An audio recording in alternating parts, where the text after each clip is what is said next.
Oh, I see that I mispronounced, misspelled something. I'll have to fix it after the show. Or maybe I can fix it now. Well, anyway, people, today is December 24th, 2023. I'm sorry about getting a late start. My phone ran out of power, so I couldn't change the date.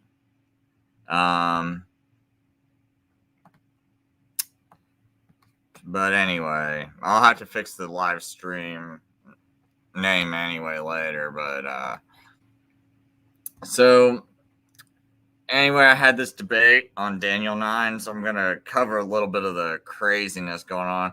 Sorry about I look a little reckless. I've been having to do a lot of stuff that I didn't really expect. So I'm a little bit disorganized. Anyway, I think I'm going to wind up having an open mic and letting people discuss some things, but I'm just kind of wanting to run through something first before I start letting anyone on the show.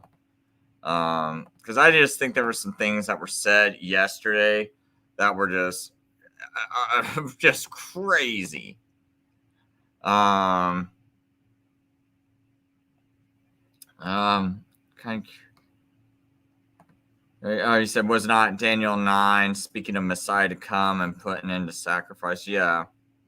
That's what I think the whole entire thing was about. In fact, that's what my debate was on yesterday. If people don't know, I had a debate and on this channel called Praise I Am. Oh, here we go. I already had the screen share.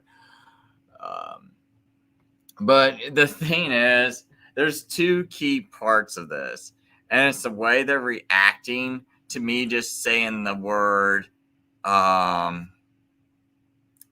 Oh, let me just answer someone's question real quick. Because Kevin said, when using Rumble, do you have to set up individually each time with StreamYard? Unfortunately, yes. That's what takes me so long. If I could just I would probably do an extra show a week if it wasn't for that. At least, quick shows. But I feel like I gotta set up a stream for Odyssey and set up a stream for Rumble. And you have to, like, on both those platforms, it doesn't automatically create the stream. So it takes extra time. And on Rumble, you even have to get the key codes and go punch in the key codes every single time, and it's such a pain. But there was this. So I did this debate yesterday, and they had this after show, and it was a debate on Daniel 9 as the 17th week future. And there were some things I could have done better. Like, I wish I would have approached the debate by defining, a list of maybe at least 5 questions that I don't think the futurists can answer, present those, and then present my arguments, and then say, do the futurists adequately address any of these 5 issues I bring up? Because it's like towards the end of the debate, it's like that was like my closing statement, and I brought those things up. But I think what would have been more effective had I brought these things up at the beginning of the debate and then brought them up at the close of the debate. But one of the key issues was this word after. Now, I even had today with my kids, I do a Bible study with them. And I said, well, part of our Bible study is that I want you to understand pride and how destructive it can be to your brain. Because there's this woman on here, right? This one right here. Later on, you're going to notice how insane she gets because she's trying so hard to cling to an untruth due to pride. I don't know, maybe due to arrogance, some puffed upness. And so I told my kid today, I said, this is what pride and not being able to admit you're wrong does to your brain. It completely destroys your brain and your thinking capacity. Because I said, this woman, I said, my kids are only like, 7 and 10 years old. And both of them can understand what the word after means. And I said, I explained to my kids, I said, if I told you I'm going to give you a spanking if you don't have your room cleaned in 3 days, but on the third day, I go and I spank you, yet you almost had your room clean if I just would have gave you the whole 3 days. I told my kids, don't you think it would be wrong for me to spank you when it isn't after 3 days? I told you I was going to spank you if it wasn't done after 3 days, but yet here's the third day and I'm spanking you.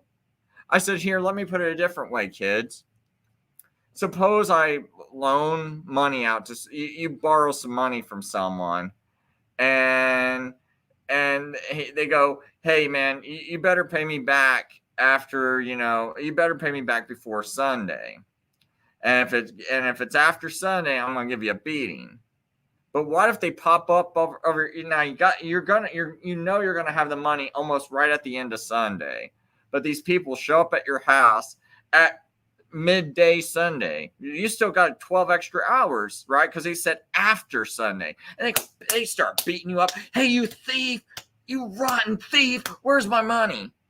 And my kids were like, dude, that sounds insane. Are these people like, at first they thought I was trying to trick them. They were like, is this like a trick question? I was like, no, it's not a trick question. I just want to ask you, what you think of this. And they go, I think it would be wrong. I think that's the right answer. And I'm like, yes, good, great. You kids did good. I said, this is the important lesson to learn. I was talking to these adults, and they're so full of pride. And this is what the pride did to their brain. This woman couldn't understand the word after. She kept thinking it had to be during. And I explained to my kids why, because she had this argument that required that something had to happen during a certain amount of time. But instead it happened after. And because this thing didn't happen after that certain amount of time, she kept trying to say it happened during, right?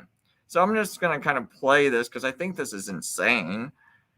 I'm going to go back a little bit further because there's two things that are kind of insane.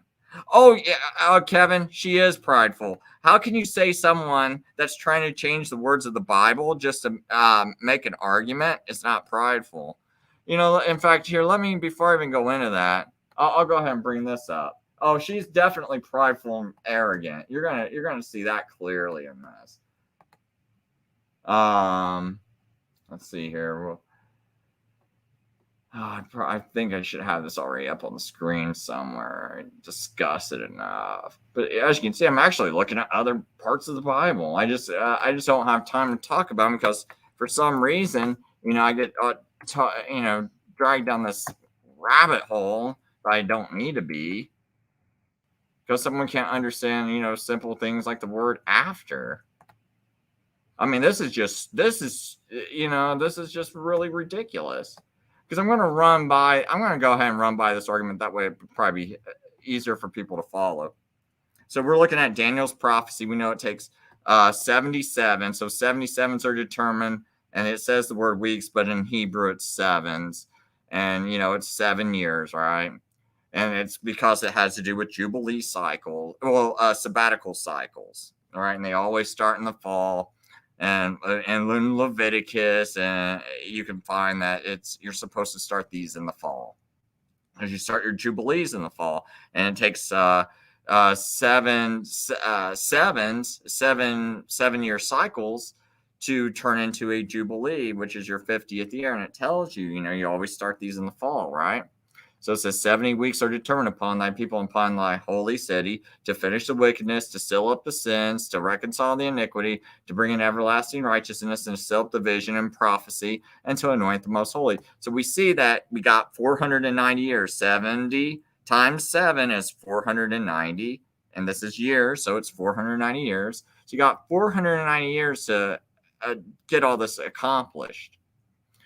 And it says, know therefore and understand that from the going forth the commandment to bring forth again the people and to build Jerusalem until Messiah the Prince shall be 7 sevens, 62 sevens. So that's 69 sevens altogether. And the street shall be built again and the wall even in a troublous times. Now, in Hebrew, they don't have these verses. So this is just one continuous, this whole thing is one continuous verse. And after 62 weeks, so it already told you, shall be 67 weeks, and the street shall be built again. And after 62 weeks, Messiah shall be slain. So it's telling you there's already these 7 weeks that occurred, and everyone will agree with that. So 7 times 7 is 49 years have already occurred. Then after 62 weeks, shall Messiah be slain. So this is where the argument comes in. This little word right here, after. And after 62 weeks, so that's after 69 weeks altogether, 62 plus 7. And after 62 and 3 weeks shall Messiah be slain. Now, my kids, I was explaining to them, if I tell you, if your room's not clean by 12 o'clock, after 12 o'clock, I'm going to give you a whipping. My kids would be like, well, Dad, I think it was wrong of you because you told me I had until I had until 12 o'clock, and you said after 12 o'clock. Right. Okay. Here's another thing for someone to kind of get it through your mind. My wife was showing me this bill today, and it says if you don't pay this by December 24th, so that's today. If you don't pay this by December 24th, after December 24th, you're going to be hit with this $50 extra charge. Now, if you guys got the same bill and you went and paid it today, but they still slapped that $50 charge on you anyway, and let's say that cost you getting your kids some formula or diapers, or it cost you food for half a week, right? Or something like this, something really important for you. I think you would call these people up and be mad. You wouldn't be like, oh, that's right. After means today, and I should have paid them today, right? Because I said, it said the 24th. Today's the 24th. It says after the 24th, but you pay them today, right? You call them up, you pay them today with your credit card or your checking account, whatever. You call them up, but they go, oh, no, you're getting hit with a $50 extra charge. You'd be mad because you'd be like, no, it says after, and today it's not after. Well, this woman, because of her pride and it's like her brain's all emotional and twisted, she's like arguing with me, Chris, no, this word means during. But if she got that same bill and she needed it for her kids or something, and she got that same bill, and now all of a sudden she couldn't take care of her kids, but the bill says after the 24th, you're going to get hit with this fine. She'd be, she would be mad. She would come to her senses, but because she's emotional and she's got to win an argument, she's going to say, no, this word right here means during. I'm like, prove it. She couldn't prove it. And that's how all these futurists are that try to say this prophecy. And this isn't just like her. This is most futurists that cling to this. Because I go, are you telling me Messiah did not accomplish his death on the cross? Did not accomplish anything in this verse 24. His death on the cross means nothing in accomplishing this prophecy, right? And they'll go, no, it does. And I'm like, so how's that happen? Because it says 70 weeks are determined upon thy people to finish the wickedness, to seal up the sins, to reconcile iniquity, to bring in everlasting righteousness, to seal up the vision and prophecy, and anoint the most holy. Well, if he accomplishes any of those things, just one of those things, now I say he accomplishes all of them, but if he accomplishes just one of those things, then that means he must be crucified within the 70 weeks that are determined, right? It's just common sense. So you have 70 weeks. Maybe I should illustrate this with a drawing. So I'm going to go ahead and throw this drawing up on the screen. Let me get a notepad here because I know it's can't find my pointer. There we go. Finally. I'll just put this up on the screen. We're going to go. Oops. I guess I'm going to have to share it like this other way, which I did not anticipate. So let me kind of move this over here. This will work. Put this over here. Here. And now let me share the screen. I have to do this differently. I don't know how to work this pad any other way to where I can share the screen I want to share. It's fine. I just rearrange things a little different. So let me move this over here so I can make my point. Oops, hide. So, sorry, with this new thing, I have for some reason, when it goes over to this other screen, I lose my pointer. So I'm going to open up a new file, right? Okay, so if I say you got these like 69 weeks, right? So something happens after. So if it happens after these 69 weeks, it's not part of those 69 weeks. I think we can get that. The futurists say the 70th week is, over here. So we got your 70th week, right? But they're arguing Jesus is not part of the 70th week. The text clearly says after 69 he's crucified. So that puts Jesus right here, right?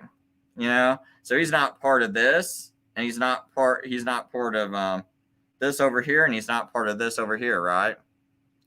He's not part of either of these two parts of time. So therefore, he cannot fulfill anything in there. In fact, a Jew would probably say, a non-believing Jew would probably say that basically is telling you he's not the Messiah, right? Because you're saying he didn't fulfill this. That's what they think. So you don't understand how you're actually arguing for the non-believer position by doing this. Because you got this crucifixion happening outside of it, but you're like, no, it has nothing to do with the prophecy. Well, and then they'll go, no, it does. And there's some cognitive dissonance because they know, wait a minute, I want to cling to this thing that my preacher taught me, but yet I can't reconcile it with the words. We'll just say after means during. So now I'm going to play that part where, she is basically saying this crazy stuff that after means during. And you're going to see just how insane this is. Just completely crazy. Jerusalem from Jesus. Oops. Jesus. Yeah, I don't think every single person who stayed. I think there was probably some people that stayed behind and didn't heed the warning, but still believed, but just didn't heed the warning. I think that's could be quite a possibility. There's some things. The reason why I popped on, and I don't really have long to stay on, but like Praise You and Olive seem to like have trouble following what I'm saying or my argument. My argument's real simple. It's just like I'm starting with these dates, and I know, it's like people go, well, that means you have to know history. Well, you have to know history to know whether Jesus was crucified in 34 AD also, and all these other things. So you still have to have your prophecy match the words of the Bible, right? And if you notice that Hebrew word I keep going after in verse 26, it clearly says after the 62 weeks. So we know the 49 happened. You have the 60, you have the 49 years that happened. Then you have the 434 years happen, which is the 62 weeks. That's 483 years altogether. And then it says after that, Jesus, the Messiah, shall be slain. Well, if it happens after, but yet, so it's not in the first 69 weeks. It's not in the 70th week. That means Messiah cannot possibly fulfill anything in verse 24 because he's getting crucified after. See, I can have the fall of the Jerusalem and everything be desolated because that's not said within the first 924. That's not one of the goals. So that's kind of my thing is I'm focused on that. And there's not a good explanation unless you want to say that this prophecy that seems to be important, that seems to be based on Jubilee cycles and everything. And Jubilee cycles seem to be based on this great jubilee of debt release and slaves being released.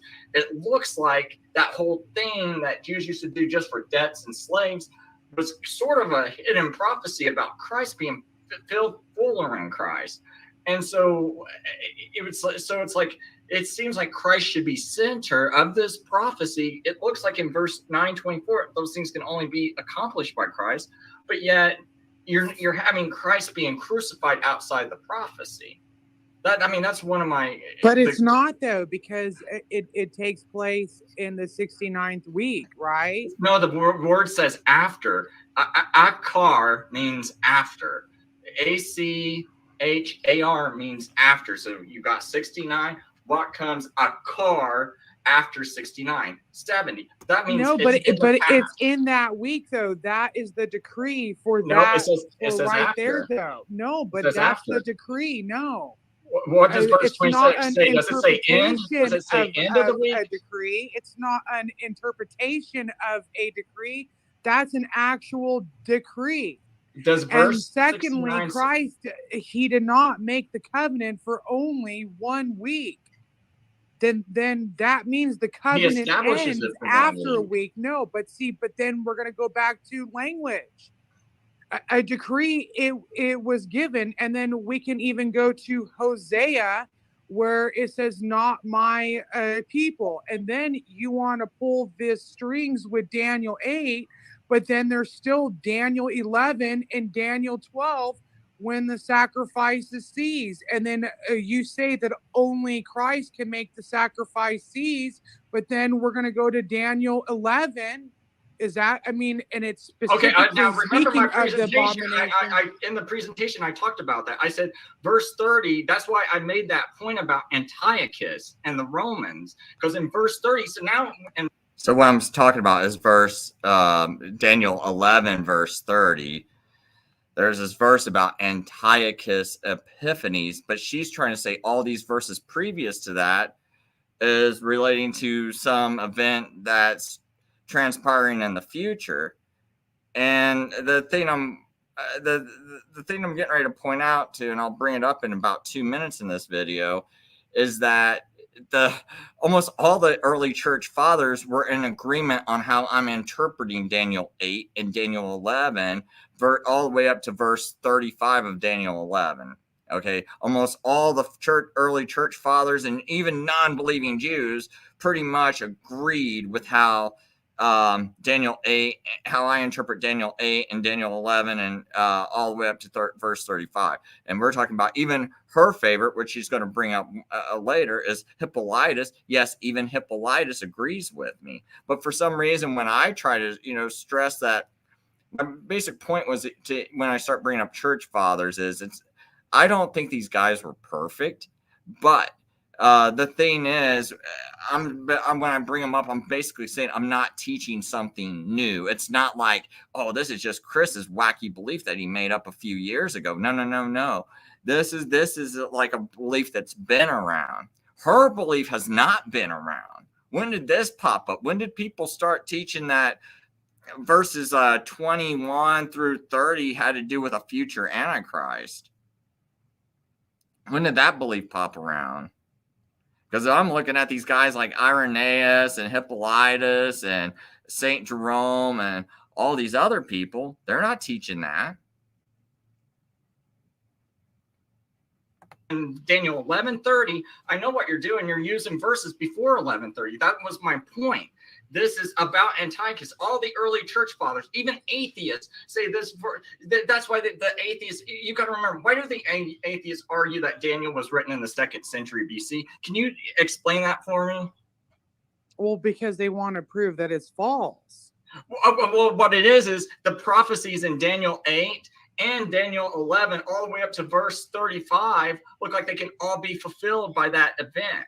Because by Antiochus Epiphanes. So all the way from Greece conquering Media Persia, all the way up to Antiochus Epiphanes, all that looks like it fits. So they said, oh, that must have been written much earlier. Yeah, so they want to make it. It has to be 150 BC because there's no way Daniel could predict all that so accurately. And that's yeah, what but see, we don't. Yes, but see, okay. So would you agree? Okay, and I know that you would agree because I mean that to me is not a good enough a reason to say that it's not speaking about the Antichrist. See, that's not sufficient enough because the atheists, they even come after certain books of the Bible. They come after all books of the Bible. And you know who originally did that, though, right? Do you know who the first one to attack that position? I don't know the first one. Okay, so this is part of the problem too. Porphyry back in 300 AD, right? And that's so Saint Jerome starts to counter Porphyry because Porphyry is this non-believer, and he's like, nah, these prophecies were probably written in the 2nd century BC because they're too accurate. So Saint Jerome and the other Christians back then would argue against him and say, no, you're saying you're attacking the historicity of Daniel because that's the only way you can attack it because no one else. But there is. Do what, Charles? I'm sorry. What passage are you on? Daniel 9? No, Daniel 8 and 11. Yeah, we're down in the Hebrew, by the way. But see, here's the thing, though. That's not a sufficient enough a reason because yes, some parts of Daniel is historical. No one can deny that, right? But then you have the historical end of Daniel, and then it goes into the Messiah, right? It prophesies of the Messiah, and then we go to the Antichrist, and you have to at least, and I know that you don't agree with that for Daniel 8, but you at least have to agree with Daniel 11. Well, see, that's the thing, though. You're going against all the early church fathers and everybody. No, it's not everybody. It's not. No, I just read an early church. Most of them thought that Antiochus Epiphanes fulfilled it, and that was their argument against non-believers that thought the Bible was not true. In fact, we now you're attacking to praise. What's the name of that guy that I was telling you about? Is Hippolytus or whatever? I'm so bad. Yeah, Hippolytus, right? Is Hippolytus, and so he was a disciple of Irenaeus, right? I'm so bad at names. Okay, and then you had him being a disciple of Polycarp, and even he said the last week of Daniel is future, and a person read it to me. So no, the early church fathers do not agree. So that's some no, type about of Daniel 8 and 11. They do agree. Okay. Well then, okay. Because Jerome wrote about it. Well, hey guys, I would Daniel say, 11 clearly at the very end it goes into the Antichrist. Even Jamie agrees on that one. Jamie's a Seventh-day Adventist that has the craziest view because he's contradicting himself. He's contradicting his own position. It gives you It gives you a foreshadow of what is to come to help you understand what the Antichrist is going to be like. The future, so he has to throw those same verses into the future. So you think all of Daniel 11? Yeah, I gotta explain something. So she brings up the same argument that Seventh-day Adventists bring up, which they got this weird interpretation where they got to have Daniel 8 thrown into the future so it can be fulfilled by their prophet and their church in 1844. And they believe that whole prophecy of Daniel 8 basically centers around their entire church. So they have to take these verses that were attributed to Antiochus, right, in the 2nd century, between 171 and 164 BC, all these verses attributed to him, and all these verses even leading up to it, because it's not just Antiochus, but it's even previous to Antiochus, as far as like Daniel 11 is concerned, because it goes all the way from Alexander the Great to Antiochus, all the way up to, I think, like verse 1135, right? So the Seventh-day Adventists, because they're throwing Daniel 8 into the future and making it about their church and saying it's 2,300 years and starting from 457 BC all the way up to 1844 AD, 2,300 year prophecy. They take evenings and mornings and rewrite the Bible and said, no, God made a mistake. It's actually supposed to be days, and we can use a day for a year prophecy, and now we can turn this into years and throw it into the future. So they correct the Bible and say God got something wrong, and they throw that in, and then turn it into 2,300 years. And so what they have to also do with the rest of the Bible is take those verses that were about Antiochus, and then which I think is like from verse 11:21 or 11:22 to 11:35 of Daniel, and they have to take those verses now and throw those into the future. Now they also have to reinterpret them because they can't interpret them in a literal way, so you have to interpret them more in a figurative way, right, or a symbolic way. They can't interpret them quite the same because they're taking verses that should have happened in the 2nd century, and now it's going to contradict things that are also happening in Daniel 9. And so they're bringing up these arguments, but when you put prophecy in its proper perspective and context of what it's talking about and the time periods it occurred in, then we cannot apply these verses to future events or to events differently dated, right? Like I can't apply this, even though it's in the past. I can't say, well, this other thing fulfilled it, because then it throws all these other things out of whack and the time. So this is the one thing that's real difficult when you're debating the futurist, because you can actually approach the Bible and be a futurist, and I can just be some pastor that barely paid attention in school and everything. Just as long as I skimmed by in my seminary classes, go to a church, as long as I pretty much agree with most of the mainstream view there, and I'm not kicking back at it. I'm like, hey, we can all get along, and I got this real ecumenical attitude. And as long as and then with futurism, I can be dumb and sound like an intelligent pastor if I just really be very assertive, like, yeah, this is definitely right. Oh, what about this passage? That must be future. Can you figure out how it happened? No. Yeah, it must be future. So you tell all these like new, stupid, ignorant believers, like I was at some point, being duped for 30 years, going to church for 30 years and giving to these low lives who are conning me. It's like, why don't you teach me how to properly interpret a Bible instead of this jacked up way you're doing it, right? And so you can be real stupid and have this futurist position, because everything you don't understand, you can just kick it into the future, and you don't have to know history. You don't have to know how it was historically fulfilled. And then most people, like this woman right here, this is like the average person you're going to go to church with, in America at least. Average Sunday school person, go to church, and they're going to interpret it just like this jacked up way. And you don't have to be smart about history, so you get along with these people. They're dumb, you're dumb, everything's fine. So you don't have to know history. But then if you want to properly interpret the Bible, you got to at least look, is there any way this could have historically been fulfilled? And then when you start to look it up, hey, guess what? Oh, all these early church fathers even thought it was fulfilled the same way. And I think the reason why, because people don't think about this point.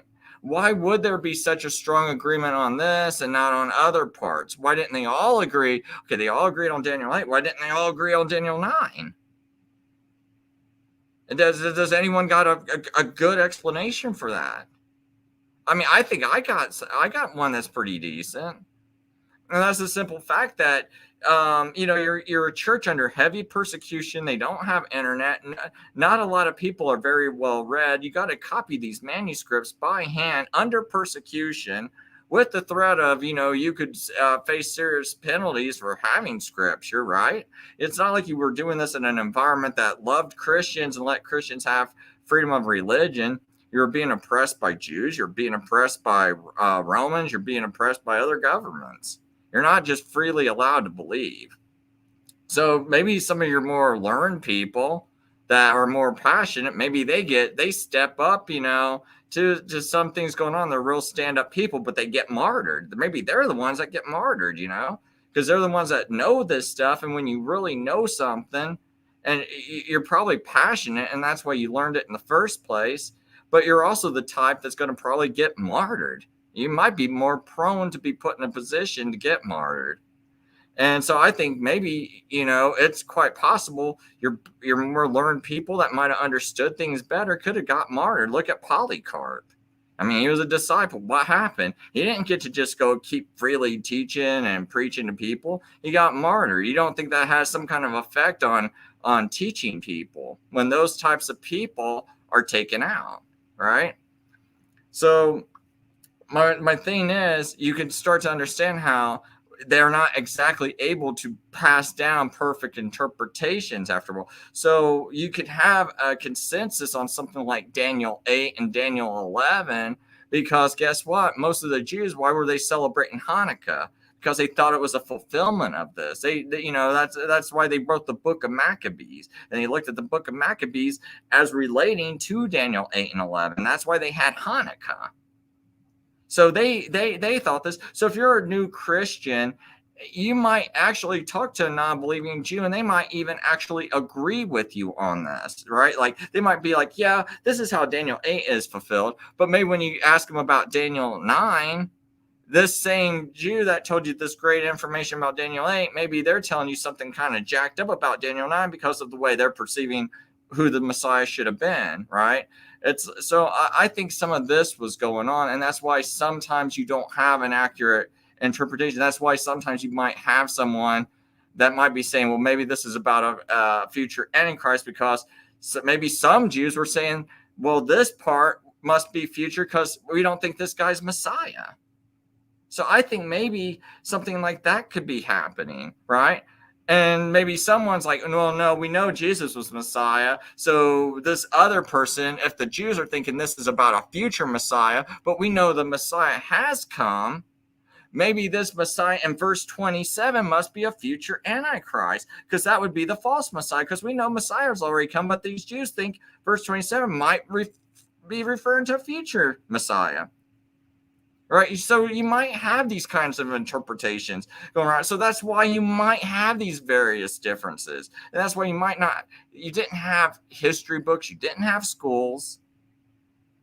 And so maybe everyone doesn't have a copy of Josephus to go look off of. Maybe not everyone's read and literate, because illiteracy is pretty high back then. So I mean, you got to kind of factor in all these things together. Like we didn't have the access to the information we got today. I can tell you one thing: learning right now compared to when I was a kid and back in the 1980s, it's way different. It's like I never even knew there was any other way to interpret the book of Daniel besides the futurist interpretation. That's all you saw on TV. That's all you heard on radio. That's all you heard in churches. That's all you saw on bookshelves. When you go to the mall, you go to the bookstore, Christian bookstore, you never saw preterist books or historicist books. They were all futurist books. Hey, get scared. The tribulation's coming up in 1988. We found this red heifer. Yep. Get ready. The Antichrist is on its way. Here's that guy talking about peace with Ronald Reagan, and he's got a birthmark on his head, and he might be the mark. That might be the mark of the beast, and he might be the beast, and his name's Gorbachev, and you got to watch out because they're talking peace and talking about tearing the Berlin Wall down and things like that. And they're so I've heard this stuff for over 30 years of my life and just watched it play out and saw so many hundreds of videos about this lunar eclipse, this, and rapture, get ready for the rapture, that, and blood moon, this, and all this other nonsense, and it never comes true. And it's just like I'm just tired of people being jacked around. So I'm just gonna go ahead and keep playing this. I didn't mean to. Heaven actually happened? All of it? Oh yeah, all of it. What part? And so you think all of Daniel 8 happened as well, right? Right. Yeah, just like God and Daniel predicted. Yes. No, that's a false dichotomy. No. In fact, I can even show you early church fathers that disagree. Oh, okay. What part of it do you not think happened? Do you not think Greece conquered Media Persia? Well, of course no? that happened. Okay, of course that okay, happened. Okay. So now, did the Greece kingdom after Alexander died, did it get split up into 4? Okay, that happened. Okay. Now, did some ruler arise out of one of those 4 and persecute the Jews? And persecute the Jews? Yes, that. Okay, yes, that happened. right. Yes, almost every historian will agree with that. Okay, then did Antiochus die without hand? Which means he didn't get murdered. Did he die without hand? Okay, well, that is debatable. I mean, that is debatable. No, it's not. Historians say it did happen. Polybius, Josephus. I mean, you have secular historians. Well, just because they want to make it fit, it doesn't mean because there's even a spot in Daniel that says seal up the vision for the time of the end. So that means that no one's gonna understand. Even Isaac Newton, one of the most smartest men to walk the face of the planet, even got in on the book of Daniel, and even wouldn't even agree with you, Chris. Well, the time of the end does not mean. And he invented calculus. He invented calculus. Like I can barely. He also count on my fingers, Chris. I count on my fingers, Chris, and you're a man. You think the 2300 and 2300 years? You think the 2300? You agree with you saying Isaac Newton? So you're Seventh-day Adventist, right? I'm not Seventh-day Adventist. I don't do my Sabbath sit-ups and believe that that's going to save me. Sabbath sit-ups. But Chris, I have a clarification. So, what was the word after and what verse? Because yes. Since we got Charles and he knows Hebrew, go to verse 26, and right there it says, "And after 60." What's that Hebrew word? Okay, let me pull that up. While you pull that up very quickly, I just wanted to kind of bring something up to Chris. That Chris is okay with accepting that the book of Revelations isn't one historical timeline in which everything has been fulfilled. And I think that we see examples of this all across the Bible, how the Bible, if you start with the interpretation that the Bible is written in a chronological order, then you already don't understand it to the full extent. Because if we're talking about like chronological order, then I mean the book of Job should be in the front of the Bible, not the book of Genesis, because the book of Job was written first. And I think that even in the book of Revelation, like most people would agree, including you yourself, Chris, that not all of the events described in the book of Revelation are future. Some of them have already been fulfilled. So if you're okay with making that argument for the book of Revelation, I just don't see why you can't even like maybe try to at least see how it could be possible that maybe the events described in chapter 9, which is in the middle, and there's things described in chapter 8 and 11 that we would argue kind of explain how he can be the Antichrist, right? Because we're explaining that he is the Antichrist, and then the justification that we're using is verses found in chapter 11 and verses found in chapter 8, which would seem kind of contradictory in terms of the placement of the chapters. But that's where I'm saying that you cannot. So what they want to do is they want to use this new kind of view of viewing Daniel 11 and 8, which wasn't taught in the early church or by the Jews, and they want to teach like, hey, Chris, you need to kind of come over to our new view because we got this new revelation because we're some kind of new Bible interpreters that, actually got like this light. And so we're going to, we're going to interpret it better than all of them. And the one thing that kind of gets me about this is that you're creating a bigger gap in time. You're saying like a lot of prophecy in the past 2,000 years and like nothing had to do with anything with the Jews or Christians. It's just like you got like you're making less and less fulfillment, which I think fulfillment actually helps show that the Bible is a book of God, which that's the main reason why I care about this subject so much, is that I'm passionate about, like, this is a book of God. Jesus was the Messiah. He was predicted. This is helping the Jews see that he was the Messiah predicted. Right. And when you start doing all this futurism stuff, a Jew, you might be ignorant and you might be able to pull this off on some other person that might be Christian. I don't even know. I really don't know how someone who is a true believer is going to consistently swallow this. But let's say somehow they believe, the word after, means during. And so Jesus was crucified during the 69 weeks. Okay, so maybe you get someone to believe this, but a Jew or a non-believer non-believing Jew or any other type of non-believer, they're going to look at this and say, well, it sounds like you guys don't even think this guy fulfilled this prophecy, so why should we believe it? And plus, it's like this prophecy, if you can have university professors say when they're teaching about this, and they're secular, they're atheists, but they're teaching this, and they're like, yeah, this definitely looks like it was an accurate prediction of all the events, in Daniel 8 and Daniel 11, but we think it was written during the time after all these events took place.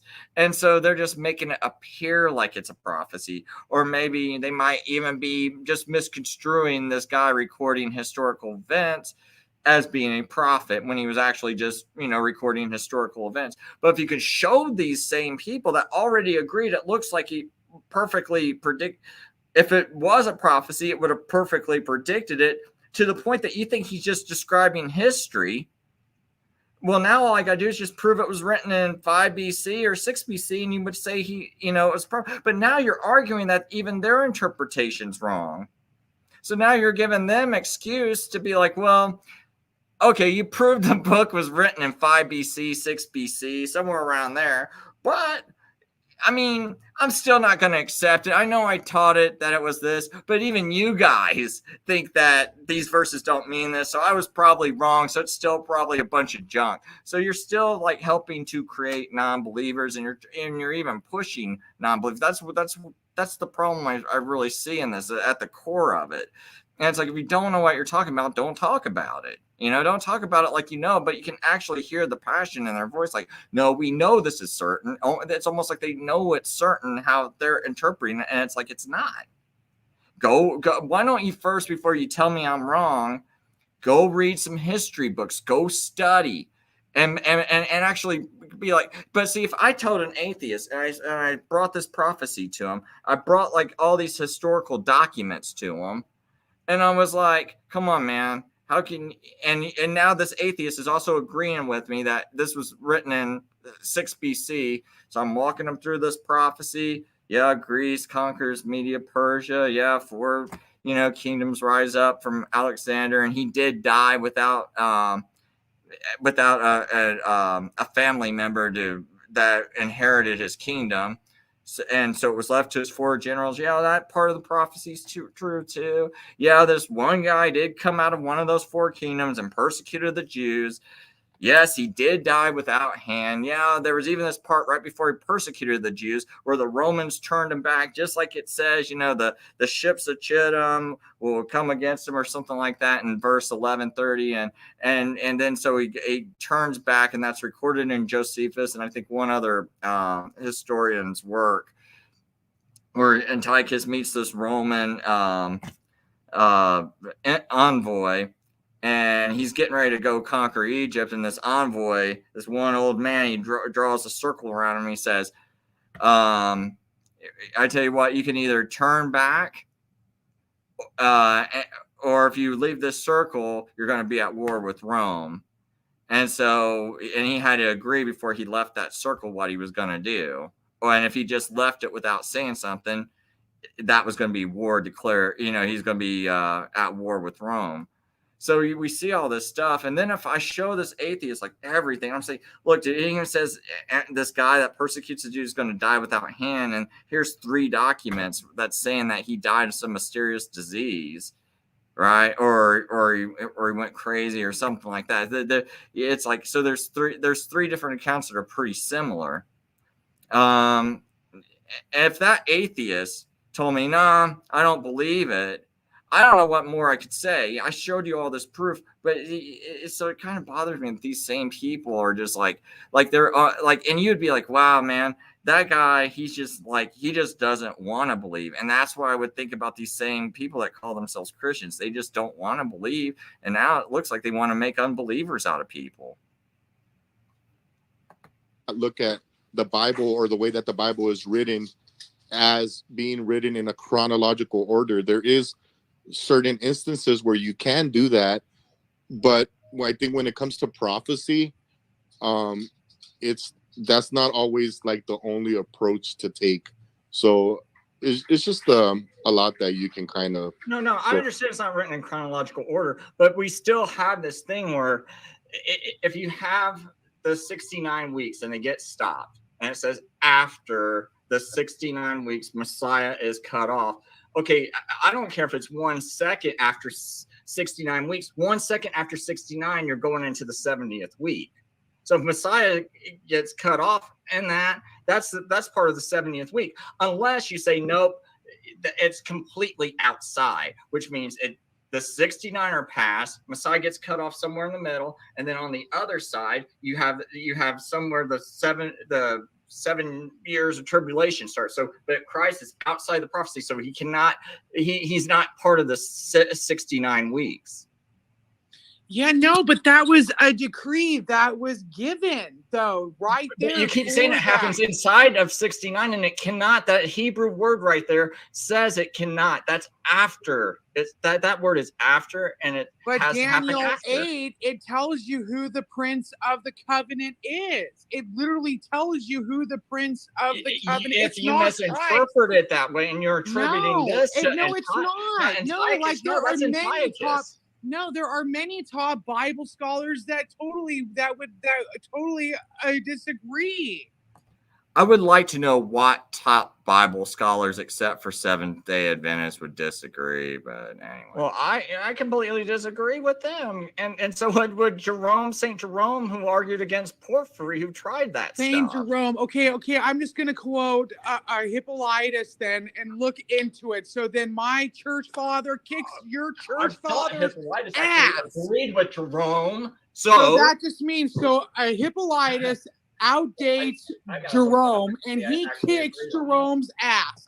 See, okay, so I brought up Hippolytus agreed with me on this interpretation. She's saying it kicks St. Jerome's ass. Okay, but you still agree with me. See, this is how irrational. I'm telling you, Olive is prideful because she's not listening to the argument. She just wants to be so right, and she has nothing to back up her interpretation. She's just claiming this. And it's like, what are you using to back it up? I'm at least pulling up sources I know who agree with me. Early church fathers, the Jews that agree with me. The Bible agrees with me. Book of Maccabees pretty much talks about the whole event. I mean, that's all that it comes down to. Yes, but what if Hippolytus agrees with me as far as Daniel 8 goes? Okay, but not on the last Have you looked week. into that? But not on the last week, though. Not on the last week. But what about Daniel 8 and 11? Well, I haven't read him on Daniel 8. I haven't cared. See, but the thing is, I'm quoting someone she says she respects, right? Who backs up my interpretation of Daniel 8 and 11, which she's trying to misinterpret those verses to count for a future Antichrist. And I'm saying, no, that happened in the past. So what we need to do is discount those verses and focus on the verses that have not been fulfilled, right? And at least let's focus on the verses that maybe the early church did not think might have applied or had at least conflicting opinions. So let's focus on all the verses after 11:35. That's what I wanted to get this conversation to. But she keeps bringing up this, and it's like, I want to know, like, I'm standing on this side. It looks like this get interpreted. I got history, and even these early church fathers believe it. I just learned about Hippolytus the other day. Isn't that right, Josh? She sure got a lot of trust. That's correct. To learn the other day, right? There. So I haven't read all of of his work. Okay, I haven't gotten there yet. So it was just the other day. So I don't know. But on the last week, Hippolytus kicks the ass of Jerome. How? So that's what it comes down to. Why is she saying that? Because Hippolytus agrees with her, but she could not tell me one reason why. Well, okay, what? Because I even said this in a chat, when she made that comment before. I was like, well, what did Hippolytus say that convinced you that you see gaps in the prophecy? Because here's the funny thing is, she said on this one show, when I asked her a week or two ago, I go, well, when do you think this decree started? She goes, oh, Cyrus. But then you're going to see that she changes it this video. So here she is being so aggressive, like she knows something, and she's being so aggressive about it. You could tell her aggressive attitude out of everyone. She is definitely the most aggressive person. And yet now when Charles brings something up, he's going to show you this chart, and she starts saying, oh, it's Artaxerxes instead of Cyrus, and she's even saying it's 457 BC, but then she's still going to disagree with me. It's just crazy. How does he kick the ass? Because can you please explain how you find gaps? Where does your 434 start? Okay, so no. I'm going to give you an example, Chris. Is a week only one day? Is a week only one? You see, notice what the futurists do. Just like Donnie did when I debated him, this guy who runs Standing for Truth, who's making comments in this side chat, right? He keeps making comments. He's an author, a futurist author. I got in a discussion / sort of debate with him. I really want to debate him again. But he did the same thing when I asked, where do you start your 434? He would jump just like she did. Jump. Don't answer my question. Let me just jump because I don't know. So let me start throwing more questions out at you. And he would shoot like maybe 4 questions or shoot like 4 different things out at me. But did you ever answer my question? And then later on goes on to insult me in the debate by telling me I make up all my numbers. But yeah, and I'm just like, and I'm sloppy. And it's like, dude, how did you even come to, and tells me I'm retrofitting my numbers and, I can't remember this other phrase he used, but it's like, how am I doing this when I actually got start dates? I started with Artaxerxes' decree in 457. I added 490 years to 457 BC, so it took me to 34 AD. Everyone thinks Jesus was crucified sometime between 26 to 34 AD, sometime within this 8-year period. I'm like, okay, I'm going to start with there, and then I'm going to start interpreting and see if this fits. It's not that I just went and like, oh, that's it, it fits, and this must be the truth. No. I started with this because in that prophecy it says, no, therefore, and understand that from the going forth of the command or the decree to restore and build Jerusalem shall be 7 and 62 weeks, and it's the streets and the walls shall be built again. Even in troublous times, right? So it's like, so I start there and I'm like, okay, so we're going to see, where does this take you to? Oh, well, 69 weeks altogether takes you 483 years, right to around 26, 27 BC, give or take a year, maybe someone's off in their math, but I'm like, it takes you right there. And almost there's a lot of people that think Jesus' ministry would start right around there. And I don't have any contradictions in the Bible either about that. So it's like, so I'm looking at all these things and going back and forth. And then I read the rest of Scripture. I read that, oh, what are those 6 things that need to be fulfilled? Are those things capable of being fulfilled by Jesus? Yeah. So I'm like, maybe this is it. And I don't see, and me personally, when I'm reading it, I don't see where the prophecy says that these are like 3 different time periods. It just says 70 weeks altogether are determined. So I'm just taking a simple dumb person's approach to it. Like, I admit, this is just a simple dumb approach, but they're acting like it's calculus. I'm like, no. I'm actually doing the simple dumb person's thing where I'm just going, I don't see gaps. I've never read the Bible 100 times. I don't see gaps either. I just see simply this decree. Jesus got this decree happens in 457. There's only 4 other decrees that people say you can attribute to this prophecy, and none of them match the time period. This is the only one. So I'm just starting with being real simple and dumb, right? and going, okay, now if I start to run into problems, maybe I got to start to interpret it another way. But, I'm like, well, I don't see a problem. Jerusalem got built again, and the destruction of Jerusalem doesn't have to happen within the 70 weeks. Because that's not one of the 6 things in the verse 24 that has to happen. That's only later, so that could possibly be the result of maybe the Jews rejecting what Christ accomplished. Maybe, and I just throw out these maybes. It's not like I go, "Oh, I'm perfectly settled." No, I'm like, this is the dumb, plain reading of the text. Like, I don't like. Maybe you are so super superior to me, and you know how to read this Bible and see gaps and see things I don't see, or you could be just making things up. Because you came to the scripture in verse 27, assuming your prophecy teacher tells you that's the Antichrist in verse 27, and you try to make everything fit. 1 day, or is it 7 days? I thought I already went through this in my presentation twice. Okay, but you know what? There was arguing going on in the chat, Chris, that I was trying to attend to. I said please forgive me. There's talking about sabbatical cycles. That's why they were in the 70 years of captivity. Oh, now I heard that, Chris. But now you keep saying after, right? But is a week only 1 day, or is there more days to a week? We know when the Jews say Shavuot that they use that when they're talking about sabbatical cycles and other writings like the Mishnah and other books, that when they use that term, that mean that especially when it's applying to Jubilee cycles, that they'll just say sevens. Okay, and you just naturally just because naturally know that, especially when you consider the context of the prophecy. But just because that it says after doesn't mean that it's in the 70th week. It doesn't mean that. It just it does mean though that it's not the 69th week. Okay, let's say it doesn't mean it's in the 70th week. It definitely means it's not in the 69th. Where's the full 70 weeks then? Then we would be at 69 weeks, because then a week would be missing then, Chris. A week would be gone. How's a week missing? Because it says he gets crucified.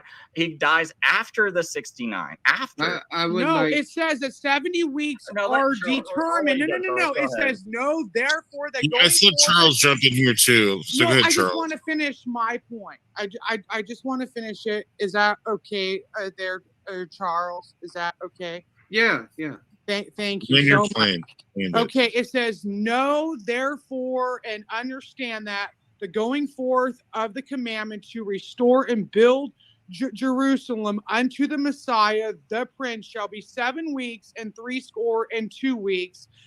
The street shall be built again, and the wall even in troublous times. And then it says, and after 62 weeks shall the Messiah be cut off, and not for himself, and the people of the Prince shall come, shall destroy the city and the sanctuary, and at the end thereof shall be with the flood, and unto the end of the war desolations are determined. And then it says, and he shall confirm the covenant. Okay, so if you want to make that the 69th week a part of the last week, then a week is gone. A week is gone, Chris. There's no 70 weeks. A week is gone. That's a decree. So if you want to take that decree and add it to the 70th week, then we're not in the 70th week. The decree is gone, because then that decree is explaining the 70th week, and then that decree has 2 verses. That's what I'm saying, Chris. A week is gone, and there's no 70 weeks. I'll let Charles jump in, but I don't agree with that at all. But you can't, because you're taking away an actual decree and you're applying it to the You're reading 70th one. No. Wrong. Because you are saying that decree, it continues on into the 70th week. No, and the decree starts the whole prophecy. So, I don't know what she means by continues on into the 70th week. It's like, are you like, yes, that started the prophecy, okay? I don't have any issues with that. I don't know what she's trying to say, because it's like, I think what she's got it in her skull is that Jesus is crucified in the 69th week. And so, and I go, well, it's the verse clearly says after. So he's not crucified in the 69th week, but she's not. But since I say the word after, she goes, well, that means he's not crucified in the 70th week. So now you're just cutting off the 69th week. That's what her brain is doing, because she's got it so fixed in her head, but she's not looking at the words, right? So that's why this doesn't make sense. And it took me a while. And like, a lot of people didn't even know what she was talking about. That's because she's being very emotional and nonsensical at this point. She's got it stuck in her head that Messiah was, that this prophecy was fulfilled by the Messiah in the 69th week. And she's saying, because I'm bringing up the word after, that he's crucified after, just like it says in the text, after 69, after 62 weeks, which is 69 weeks total, the Messiah shall be cut off. But I got one really good point I'm going to make. Because in the Hebrew, these were in verses. Okay, this wasn't like cut off in verse 24. So verse 24 actually runs into verse 25. Verse 25 actually runs into verse 26, and verse 26 runs into verse 27. So it's natural to think that that verse 27 is just giving more details about what's going on. Then a week's gone. A week's gone. It's all put together. It's not. We cannot apply that to a week. A whole week is gone, Chris. A whole week is gone. No, do you? Are you? I don't know where you're saying a whole week is gone, because it says after these events are happening after the 69 weeks. It says after. Daniel, how am I losing a week? Know therefore and understand that going forth of the commandment to restore and to build Jerusalem unto the Messiah the Prince shall be 7 weeks and 62 weeks. The street shall be built again, and the wall even in a troublous times. Okay, get ready, Chris. And after 62 weeks shall the Messiah be cut off, and not for himself. If you want to apply that to the 70th week, there's not 70 weeks. Yeah, there is, because it says. I kind of want to hear Charles on this Hebrew issue. Charles, can you I'm sorry, step in here, because I'm not. Well, I'm sorry about that. No, I want to interact about this. I have a little bit of energy. I'm finally out of seminary right now, and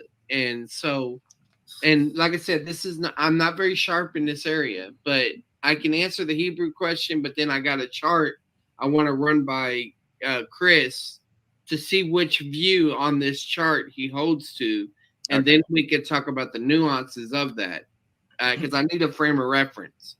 All right, so what word are you talking about? That Hebrew word, a car. It means after. It means after. After, behind, afterwards. Right. So that means shavim, vashamim, ushenim. But it can still be within that week, though, Charles. But it would have to be pets, is what I. Olive, I don't know the context. I don't know the division that's going on. I can't even comprehend. So if I say after 70 days, can I still be on the 70th day? Yes, because I am 70 days and 5 hours in.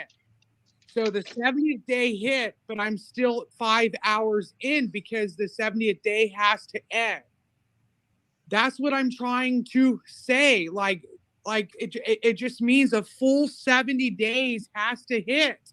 Yeah, if she says she's going to pay you to Sunday, and let's say it's 001 a.m. Monday. Or no, she says you got until after Sunday to pay me back. Right? Well, I want to look at the text. I want to look at that. You better have paid her Sunday, even though she tells you after Sunday. I want to look at the text. Okay, so do me a favor and go to the section where it says 70 weeks for the German for you and your city. Go to that part of Daniel. I do want to. I'm going to just skip ahead to just something. Hey, if you guys want to comment on something, go ahead. I just want to say, wow. First off, this is like kind of crazy. Chris, I got to say, don't fret it. You know you're searching for the truth.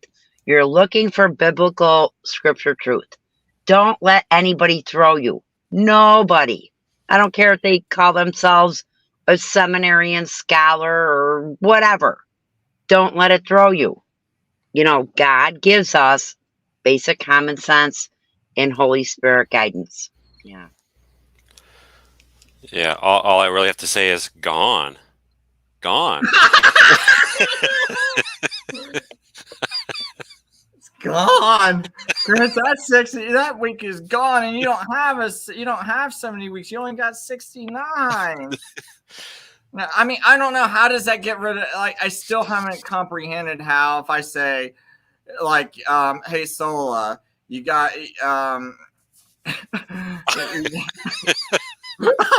gosh, it's so hard for me to say stuff. You got, like, you gotta pay me back sometime within the 70th week, and so sometime after 69 weeks you better pay me back. And then you go, and then it's like, and then I'm like, and then it's like I'm like, dude, you didn't pay me back within the 69th week, and you're like, you said after. No, man, that week's gone, or it would be a 70th week. Like, it's gone. Wait. It's gone. You guys obviously did not learn Common Core math. Yeah, right. Maybe she is. Maybe she might be a little younger than me, so maybe she got subjected to that, and I was out of school before all that went down. I really cannot comprehend what's causing it to be gone. Okay, aside from all this, seriously, Daniel, I just reread some of it. I started at 8. It is rough. I mean, oh my goodness, Kings of the North, Kings of the South, this and that. It's rough. It's rough. Wow. I you know, for anybody, I would think to comprehend what exactly God's message to Daniel is. But what is the big argument? I think is this Cyrus Scofield, and like you said, Chris, futurism. I didn't understand what you said, what it meant when you said it, but did the abomination of desolation in the Romans desecrate the second temple in Jerusalem? And did it happen? And is that what God was talking about, or is it still future? You know, more to come in the future. Can I say something really quick, guys? Oh yeah, sure, Derek. And nice to see you, man. It's the first time you've been on the show. Yeah, first time here, and Chris. Okay, so maybe you tell me if I'm getting it right, like what you're trying to say. So, yeah, so 70 weeks. So it's like it happens after this, but it's within the 70 weeks, right? Like, am I getting it correctly, Chris? Well, yeah, I'm saying Messiah gets cut off after after the 69th week. That was my big point of the whole discussion, is that this is going to happen after the I'm trying to get to the full chapter so I can show you, so it's easier to talk this through. So yeah, down here now, every single person, even the futures, are going to say, you know, 62 weeks. This is 62 weeks, but we'll all admit 7 weeks have already passed. So right now you're at 69 weeks total in verse 26. So it says, so I'm going to basically read it like all 69 weeks. So after 62 weeks, 69 weeks total, shall Messiah be slain, and shall have nothing. And the people, the prince that shall come, shall destroy this city and the sanctuary, and the end thereof shall be with a flood. Until the end of the battle, it shall be destroyed by desolations. So what I'm saying is, it says after 69 weeks, basically, shall Messiah be slain. So if it's happening after, it can't happen during. And so what she's trying to do is saying that's happening during, and I'm like, no, you're altering the Bible because you're changing the word after to during, and it doesn't say. Mm-hmm. And it's just like, and that's the insanity of this, because she's trying so hard to cling on to this belief, and it's like, well, that's not even the plain reading. And so the way I interpret this is that after, what comes after 69, 70. Okay, so it says Messiah shall be slain. We know he's got to be in this prophecy. There's only 1 week left. So this week right here down at the bottom, the 70th week must be Messiah. And it looks like it's just kind of going into more detail about the final week. Oh yeah, that makes sense. Yeah, it's like 70 weeks is not over. It's during the 70 weeks. It's after the 69. It's still happening within the 70 weeks because it's not the last week is not done yet. Until it's done, then Olive, I guess, can make a point. But until then, she can't make that point. Like she just can't. Like it's just like anybody can with a brain kind of will see. The math doesn't. I mean, it's within the 70. It's after 69 within the 70 weeks, but it's not past it. So it's like you got it right, Chris. It's that anybody can figure out. Oh yeah, it makes sense. I don't know what Olive is. Just based on hearing it, I don't know what she's trying to. Maybe she better articulate it better, but she's not. But you do a good job, Chris. I appreciate it, Derek. And actually, I'm also doing this stream for my own sanity, because after hearing, what I think are like, they seem to be like sincere, intelligent people, but then you start hearing this and it's like, I mean, it's like really, I start having very deep thoughts about how insane people are in this world, and it makes me feel lonely. And so when I hear other people disagree with me, at least on the word after, meaning after, it makes me feel better. Yeah, it's not after. After mean after. Wait. Yeah, there's some other people in our same world. We exist in the same reality where after means after. It's like, oh wow. Yeah, sometimes they can't articulate it, guys. How amazing is it that it was 70 years exactly after Jesus died that the temple it was? Wasn't 70 years after, because Jesus died in around 30 or 31 AD. So it would be about 40 years later. I hear that, but somewhere in there is 70 years from the maybe not. From the time he was born, you can say maybe from the time he was born, it was about 70 years. Okay, yes. Yeah. Like math, you can't, and I always go back to math, guys, because you can't, you can't, like, how should I put it? Math doesn't lie, basically. I say it like that, Chris. That's like math. Like if you argue against that, then you gotta fix your math and go back to math class. Like you just can't. Like any math person will say, "Oh yeah, that's So I mean, I don't know. Olive maybe she needs to articulate better. Repeating it, it's not gonna help if they don't get it. Like how does it's after 70? Explain to me though, please, on the side note, how it wasn't 70 years AD that one stone, exactly 70 years after Jesus died, was the temple not destructed. It was not 70 AD. Well, no, it's 70 AD, but you got to think Jesus died in 30, so 40 years later, 30 or 31. I think it's 31, but I mean, it might be 30, because then you would have a perfect 40 years. So I'm not 100%.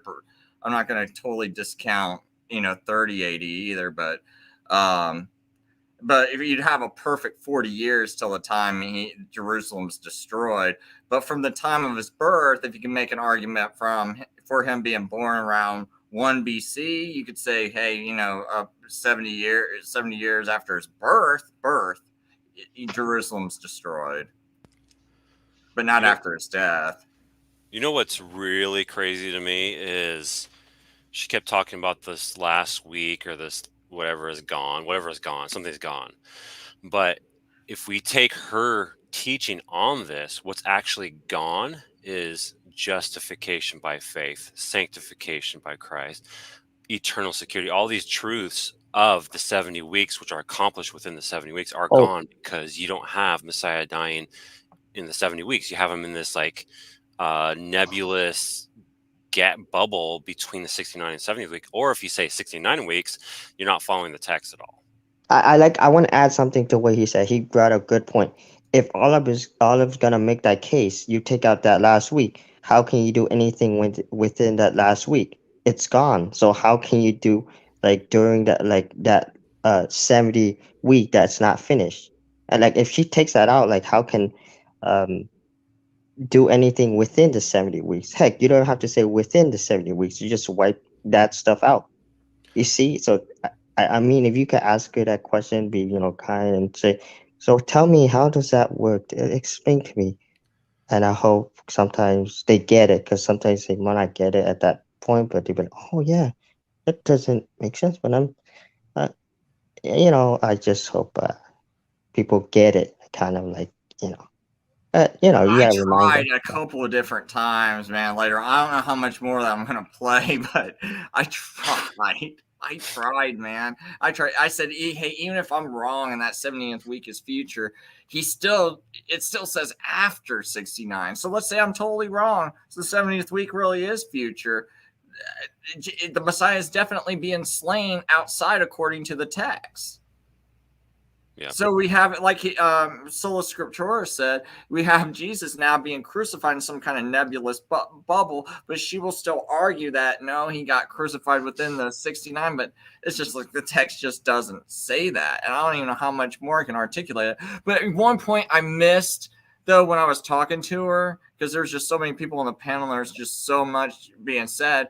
But I should have said, okay, if that's the case, if after 62 weeks, if after means these things are all going to occur, Messiah is going to be slain within the 69 weeks, because that's what it means, then guess what also had to happen within those same 6? Because this is saying after also, right? This after applies to Messiah, which she's arguing means during the 69th week. Well, doesn't the people of the prince that shall come shall destroy the city and the sanctuary, and the end thereof shall be with a flood, and the end of the battle shall be destroyed by desolations? So shouldn't Jerusalem be destroyed in the 69th week also? Yeah, that's a good point. Really good point. Yep. I wish I would have caught that, man, but I was so focused on just Messiah dying outside and not fulfilling. If Messiah dies outside the 70 weeks, then how can he fulfill anything in the first 24? But I missed that part, because I think that part crushes her whole argument for the word after. Right. Yes. You got it, man. I do believe, I don't know if you guys do, but I do believe that verse 27 just recapitulates or repeats what 26 is saying. It just adds more details to it. Because if you look even at the first sentence, after 69 weeks, and then in verse 27, 1 week, that 1 week is the one that's after the 69 weeks. So it's kind of just building on top of one another. And I want to add something, guys. Sure, like go ahead, man. You go ahead. Yeah, like future is, she can't make the case as future, because you will have to say, oh, it's already happened, like the past, like or present, when it's not. So it's gonna future. So that's why the 70th week. That's why after that, that's the So again, that's like, yeah. So you got it, Chris, and brothers right here. You got it. Like it's just like a future is not the past, because future is it's not. Yeah. Don't let the cat out. I'm not trying to be mean. I'm just trying to I'm just passionate, and I think the best thing is try to get these people to kind of think about things and say, okay, let me repeat what you say, and are you like listening and hearing what you said? Let me repeat it, and they might think about it, guys, and they growls and be like, oh yeah, but you might have to just tell them a couple times and be like, oh, yeah. But I try to do that, and because sometimes they're not listening, or they're just too. I don't know. I try not to, but okay, you gotta are you hearing? Oh yeah. Yeah, it's just some people are stuck on. They get so emotional about something they're not like they're not hearing it. Because I told Sola Scriptura because I was texting them earlier today, and I was like, "Dude, I'm giving my kids a Bible lesson based on pride, and using this to show show my kids, this is what happens to your brain on pride. It just destroy your mind. You gotta always stay humble because this is what happens, man. It's like I'll be honest. Yeah, I'm prideful. Like it's hard for me. Yeah, it's hard for me to. It's hard to be humble when you're prideful. Like it's really hard. It's not that easy. So you have to be like calm down. Yeah. Especially if you think you're right, somebody else ain't right yet, and you're gonna try and tell them. Oh, you can't learn. Yeah. You just won't learn. It's kind of like you gotta, okay, stop being prideful and just listen and try to understand. But it's hard. My daughter reminds me. I think a lot of times I'm so right. And I do think I know I'm right and all that. And she's like, Mom, you got to remember, we're all sinful. We all got faults. It's a condition. It's like a condition prideful, all those things. Yeah. I also find it fascinating how she was handling Daniel chapter 8.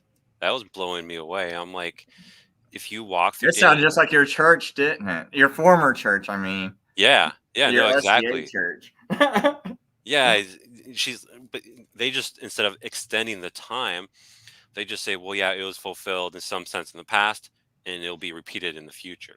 And I'm like, narcissism. No, the goat's not going to return, man. The goat is dead. Like prideful narcissism, like that's a real, because like my dad is so and I see it. He's so narcissistic, prideful. My dad is so like he thinks he can't, even if he tries to be like that. He's so used to that. He just you have your mind, it has to be changed, or like you have to really be humble. Like you can't have any pride, because if you start doing that, you're stuck in that, and you can't get. It's hard to be humble. Your mind just goes pride, because you're just so used to it. Just subconsciously, I just put it. You're subconscious. You might not actively do it, but you're and I deal with that, so I need help. Kind of. Let me give you a really quick 101. I am totally confused by Daniel. Totally. I just reread it. And like, oh my God, I can't even like grasp it. But I do know that there is a Cyrus Schofield in a thing called dispensationalism in this pre-trib rapture, and I don't trust any of it. I think it's just the same as 9/11, in COVID, in our, USS Liberty, in lies our government told us. I just can't prove it. But God shows me it's wrong. I just don't know how to prove it. But Daniel, oh my, it's so rough in the 69 week and the halftime. And I think it's a game. Yeah, but beyond that, that's all. I just stopped there, and I don't know what to do. Yeah, it's always a good time to learn something you don't know. Whether go in Daniel or 8, 9. I'm always learning too. So I just try to if I don't understand something, I try to figure out. And if someone knows more, I say, hey, try to help me understand. Can you break it down? And hopefully they know. But we don't want to be deceived. And there's so much. Oh my! I want to say 90%, and I hate to say it, just like our government, 90% of our Protestant churches, seminarian schools, it's like Rockefeller medicine, the seminarian schools, they've been taught Cyrus Schofield in dispensationalism, a trick of basically to put our eyes on the New Jerusalem, right or wrong. And maybe that might make me an anti-Semite. Maybe it does make me an anti-Semite. I don't know. But it tells me it ain't right. It's not God's plan. He searches our hearts, and he even tells us If you are of Christ, you are of Abraham's seed. And then beware of those who say they are Jews and are not, but are the synagogue of Satan. And we know the Pharisees and the leaders of the day when Jesus walked the earth, and he was a Jew, and he walked away from the temple because of the Jews. So I don't buy into this, support Jerusalem, right or wrong. So we got politically that going on, as well as, spiritually, Christians like buying into that I think, I'll tell you the one thing that I think is really confused a lot of people. I will bless those who bless thee, that God said to Abraham, not to his total offspring, which could be any of us. We wouldn't even know it. But I will bless those who bless thee and curse those who curse thee. That is what is used by Cyrus Scofield, and I think Jesuits and Roman Catholicism to like, yup, up, no matter what. And I think that is the one big lie that a lot of Christians like, oh, God said that, he means it, so no matter what, yeah. Anybody who's Jewish, well, guess what? Jews are just one tribe. Israel was 12. And we don't even know, any of us, if we're part of the 12. So, and he said, if you are of Christ, you are of Abraham's seed. Hey, question for you, Chris, real quick. Yeah, sorry sure. to interrupt. No. Go ahead. I want to say something pretty soon anyway, so go ahead. Does Olive understand in 924? Does she believe that it says 69 weeks or 70 weeks?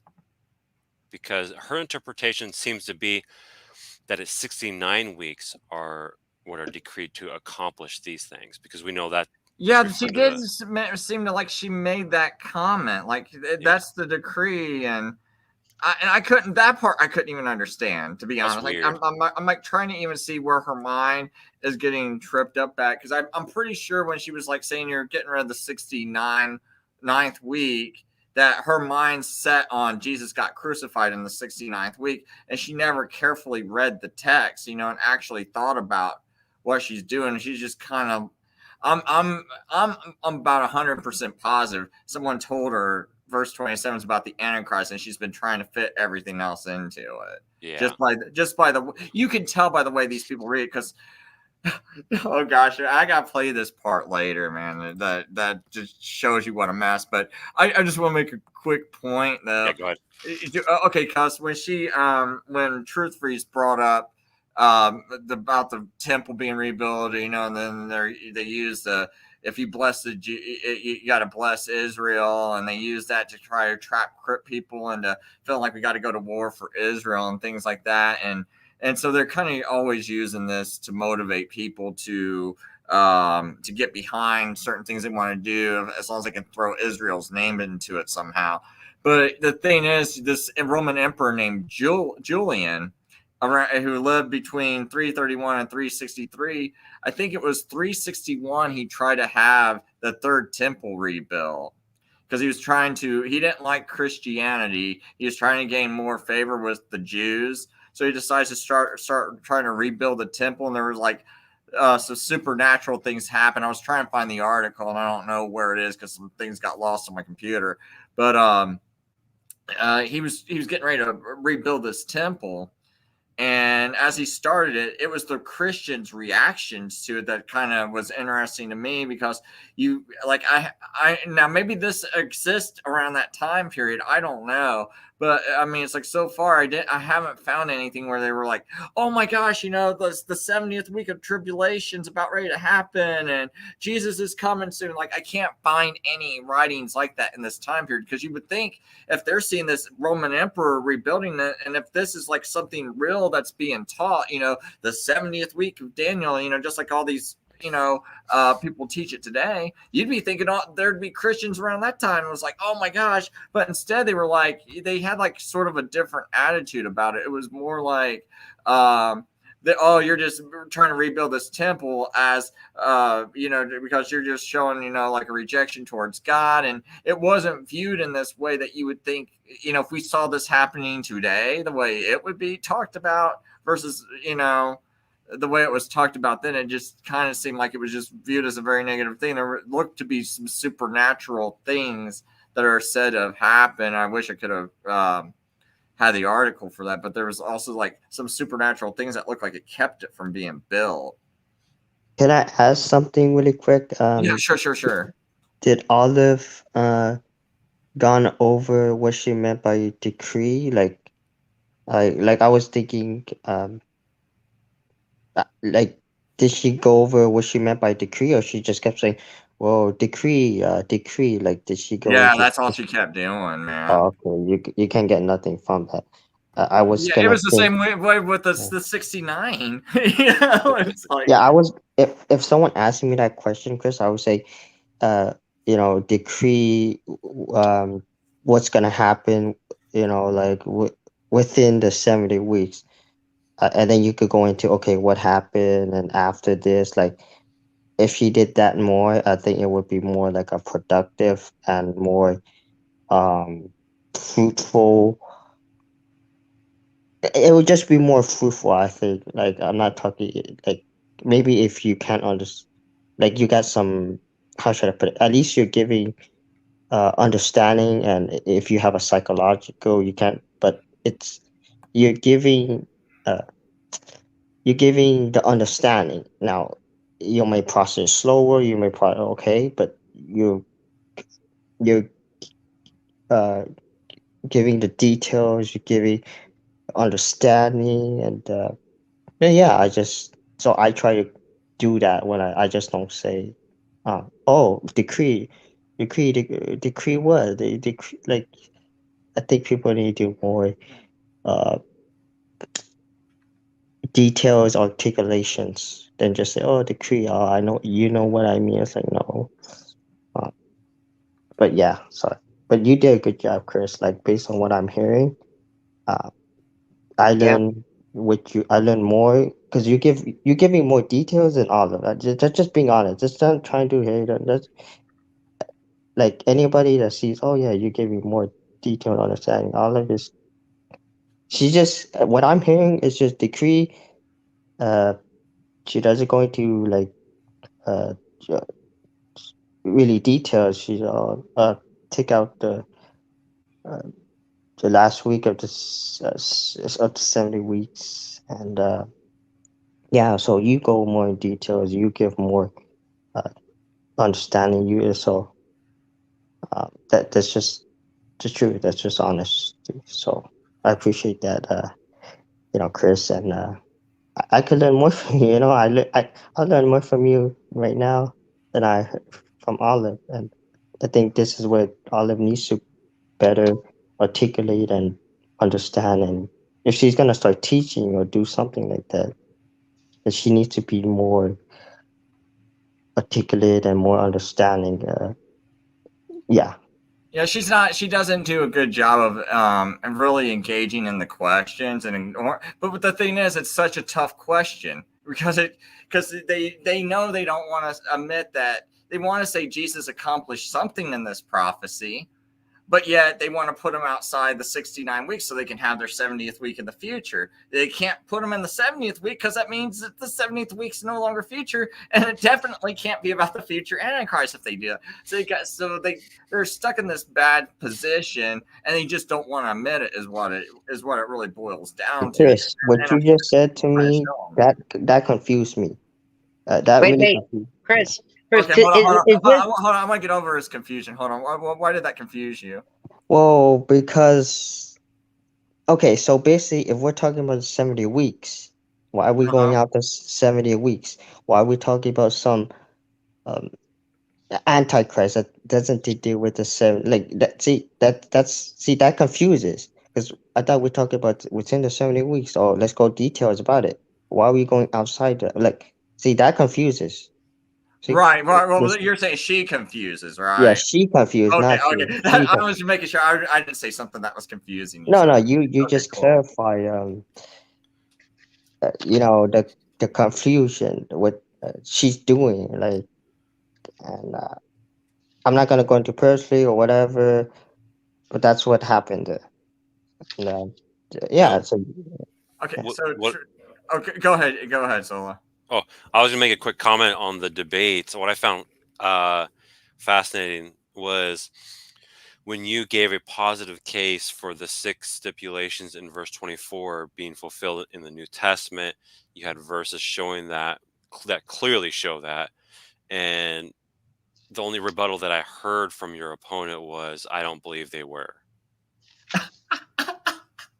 And so I'm like, think about okay, that, but wow, man. You have this positive case that shows that these 6 things that are to happen within the 70 weeks, the New Testament declares that they were fulfilled, and it has to do with the Messiah, not some Antichrist figure. So that means all 70 weeks have to do with Messiah, and that they were fulfilled by Messiah. And then the opponent had nothing. That tells you a lot right there, in my opinion. And so basically, I didn't hear anything in the debate from the futurists that would convince me to believe that futurism is biblical and I should believe in it. Yeah, that's pretty bad. If you can't even you can't even define that stuff in details. Or like, let's say if you're telling someone and they ask you a question, like just say you talk to some random person. So what is what are the 6? Can you give me 2 or 3? If you can't even go at least some details about this, that's pretty bad. Like you gotta do your research. You gotta like you I don't know what to say. You really can't say nothing, and you brought a great point, man. It's man, that's why you do your research, because when you confront with these questions, people ask atheists, whatever, and you like, how they gonna believe you that you're like you know your stuff? They're not gonna. They're just gonna be like, wow, this guy doesn't even know at least some. Like, right. The atheists don't even know now, and so That's right. I think we have to, and I always try to do this stuff, look into things and explain it, but it takes effort and time and try to articulate. If you're not doing it, then and that's why people are lacking in knowledge and they're just lacking in explaining stuff and articulate. And they gotta do research. They not spend too much time here, not saying like anything. They're not really saying. They're not like, if I was not like, I should look at it, I say, okay, Olive, you're not giving me details. You're not giving me information so I can learn or grow. Like you're just telling me, oh yeah, 6, 6, 6. But I don't know what is a 6. Like you study the Word of God, He will give you answers. But you also have to. It's from the heart too. It's not just intellectual. But yeah. yes. So hey, if I'm going to a teacher, that teacher better teach me if he knows math or something. Okay, like, and if you're trying, like, it's that simple. Like, it's just, but people don't want to do the research no more. They just want to. They kind of want to be lazy and just don't want to do no research. Right, because let's see, this futurist position, it's about you can be lazy on. Like, I can go up, I can look like a preacher that knows a lot of stuff. I can be real lazy, never pick up a history book, never really pick up many commentaries. Just go make sure I made it through seminary school somehow. Start preaching in church, and whenever someone asks me something. Oh, that must be future. We know that we all know that there's going to be a future 7-year tribulation, guys. So we know these verses right here, they probably tie into the Antichrist. See, it's talking about abomination and desolation. We know what's going to happen when the abomination and desolation really occurs in the future, right? So we know these verses and so you can just play it off and be real stupid, and you don't really have to know nothing, and you can just deceive new people who are ignorant. That's like, because they're coming into the church thinking, okay, how did this guy ever get in a church? Someone had to recommend him. And why are all these other people in a church? Like, if you're a new believer, you're going to church, everyone else has read the Bible maybe 5 times, at the church, and you've never read the Bible one time. You're thinking, well, if these people have all read the Bible probably at least once, and they're all going to this church. They've been going here for a while. Wouldn't they have done kick this preacher out if he didn't know what he was talking about? And then this preacher's preaching this stuff. You're just going to be like, oh, and you got to think this did not just happen yesterday. This has been going on and building, and all these people just start to think this is just the normal and how it is. And you can just get by with it, because if you're not educated, like I wasn't educated when I first started going to church. In fact, up until 3 years ago, I didn't even know that Alexander the Great conquered Media Persia around 330, 330 or 334 BC. I didn't know that stuff. So how would I know? I was the book of Daniel. I don't even know, what's going on, because I'm too stupid about history. Same here. I don't know much either. I just want to kind of bring one thing to Truth Freeze's attention, because there's this guy named Scott Clem who's got a channel called Preaching and Politics. And the one thing I would definitely recommend is this Book of Daniel series. I think he does a really good job, even though there's like a couple of points to disagree with him on. And they're kind of minor things. It's how he reconciles the 2300 evening and mornings, because he's a King James onlyist. So King James says it's 2300 days. So he says, he comes up with a different way. It's fulfilled within 2300 days, but he's still got Antiochus, and everything else, essentially matches up. It's just, I think it happened within half that period of time, because I think that's evening, morning sacrifices. So it happened in 1,100 and about 1,150 days instead. And I believe it happened in a shorter period of time. I don't want to get too far into that, but I'm just saying, if you really want to try to get a handle on understanding Daniel, I would recommend watching this the Book of Daniel playlist he's got, and I think he does a really good job. And probably also watch the Olivet Discourse, or AKA Apocalyptic Discourse, because those two kind of go hand in hand. And maybe even watch the 70 weeks prophecy one too. So maybe watch the Book of Daniel one, then go watch the 70 weeks of prophecy and all the discourse, and then watch this other one too. So I just thought I'd run that by you. I did drop the link in the private. So hey, so I'm gonna kind of get just to finish up on this video though. There's one comment, and as you can see, it's like, even standing for truth, the guy I debated saying, when do you get paid? After 7 days? That could mean I get paid in the seventh day, aka Sunday. Well, if I'm your boss and I told you you're going to get paid after 7 days, and you come up to me on Sunday like, hey, I want my paycheck, and I go, dude, I told you I'd pay you after Sunday, right? The seventh day, or after 7 days. If I said I'm going to pay you after 7 days, and let's say work weeks Monday through Sunday, and Sunday happens to be the seventh day of that week. So I kind of thought that was really weak and stupid, and I even made sure I commented so he could see. So I just, because it's like, I just want people to know. I mean, it's like, I think SFT was ridiculous. I said, I told him I expect better. If you said after Sunday you can pay me back, but came to my house Sunday and beat the crap out of me for not paying, then you're in the wrong. It's like, I'm like, how much simpler can this get? That doesn't make sense. After is not within. Now, Exactly. this is where you could do this. Like I remember in, I think Second Chronicle, so Second Kings, where it's kind of like, you rule and reign within that time frame. So if you do within time frame, and then after that time frame, you could do after. But if it's only within one time frame, you can't say, or you can't use after, because there is no after within. There's no after. There's no after, because there's only one time frame. You see, so SFM, he's not being clear, and what he just said, or it's not even clear. He got after and within or whatever. It's wrong. Yeah, I mean, like he's just arguing very emotional. These are bad emotional arguments, is what they are.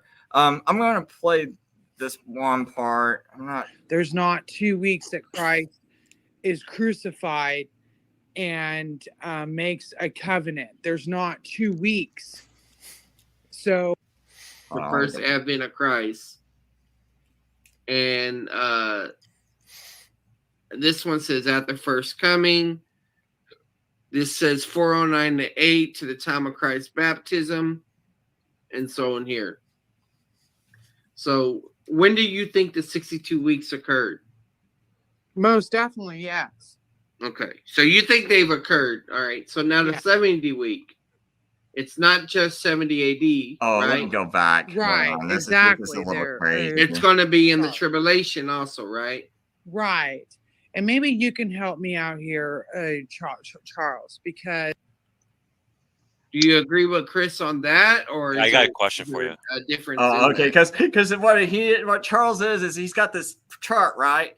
And he's like, when do you think the decrees happen? Now, 2 weeks ago, she was so just angry, like she knows this prophecy so well, and like, dude, that's just evil to say that Jesus fulfilled the 70th week and things like this.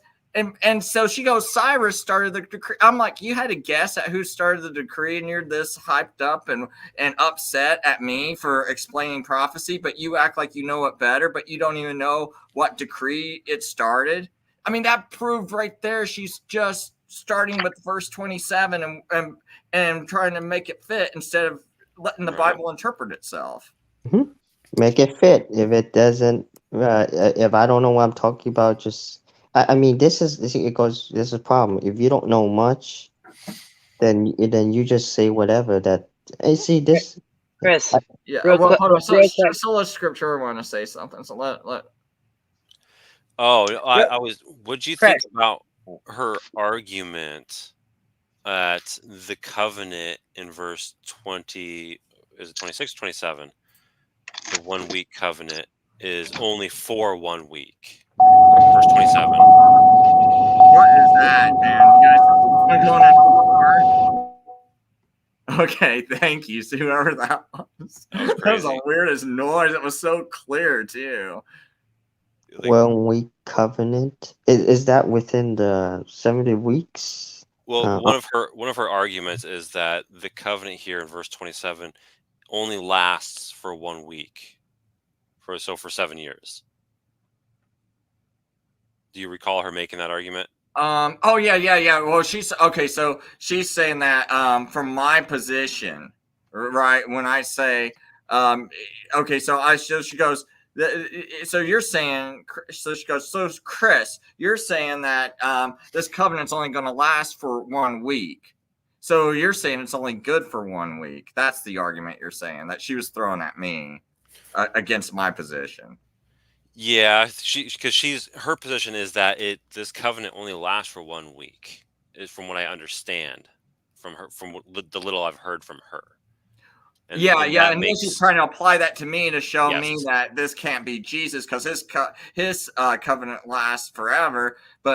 And she goes, and we know this is about the Antichrist, and his covenant is only for 1 week, and therefore, if I'm reading this as being a covenant for only 1 week, you're only allowed to read it that way too. And if you try to apply this to Jesus, you're wrong. So therefore, I'm right. I win. That's kind of what she was doing. Exactly. Yes. Yeah. What do you think? What do you actually think about that argument for verse 27?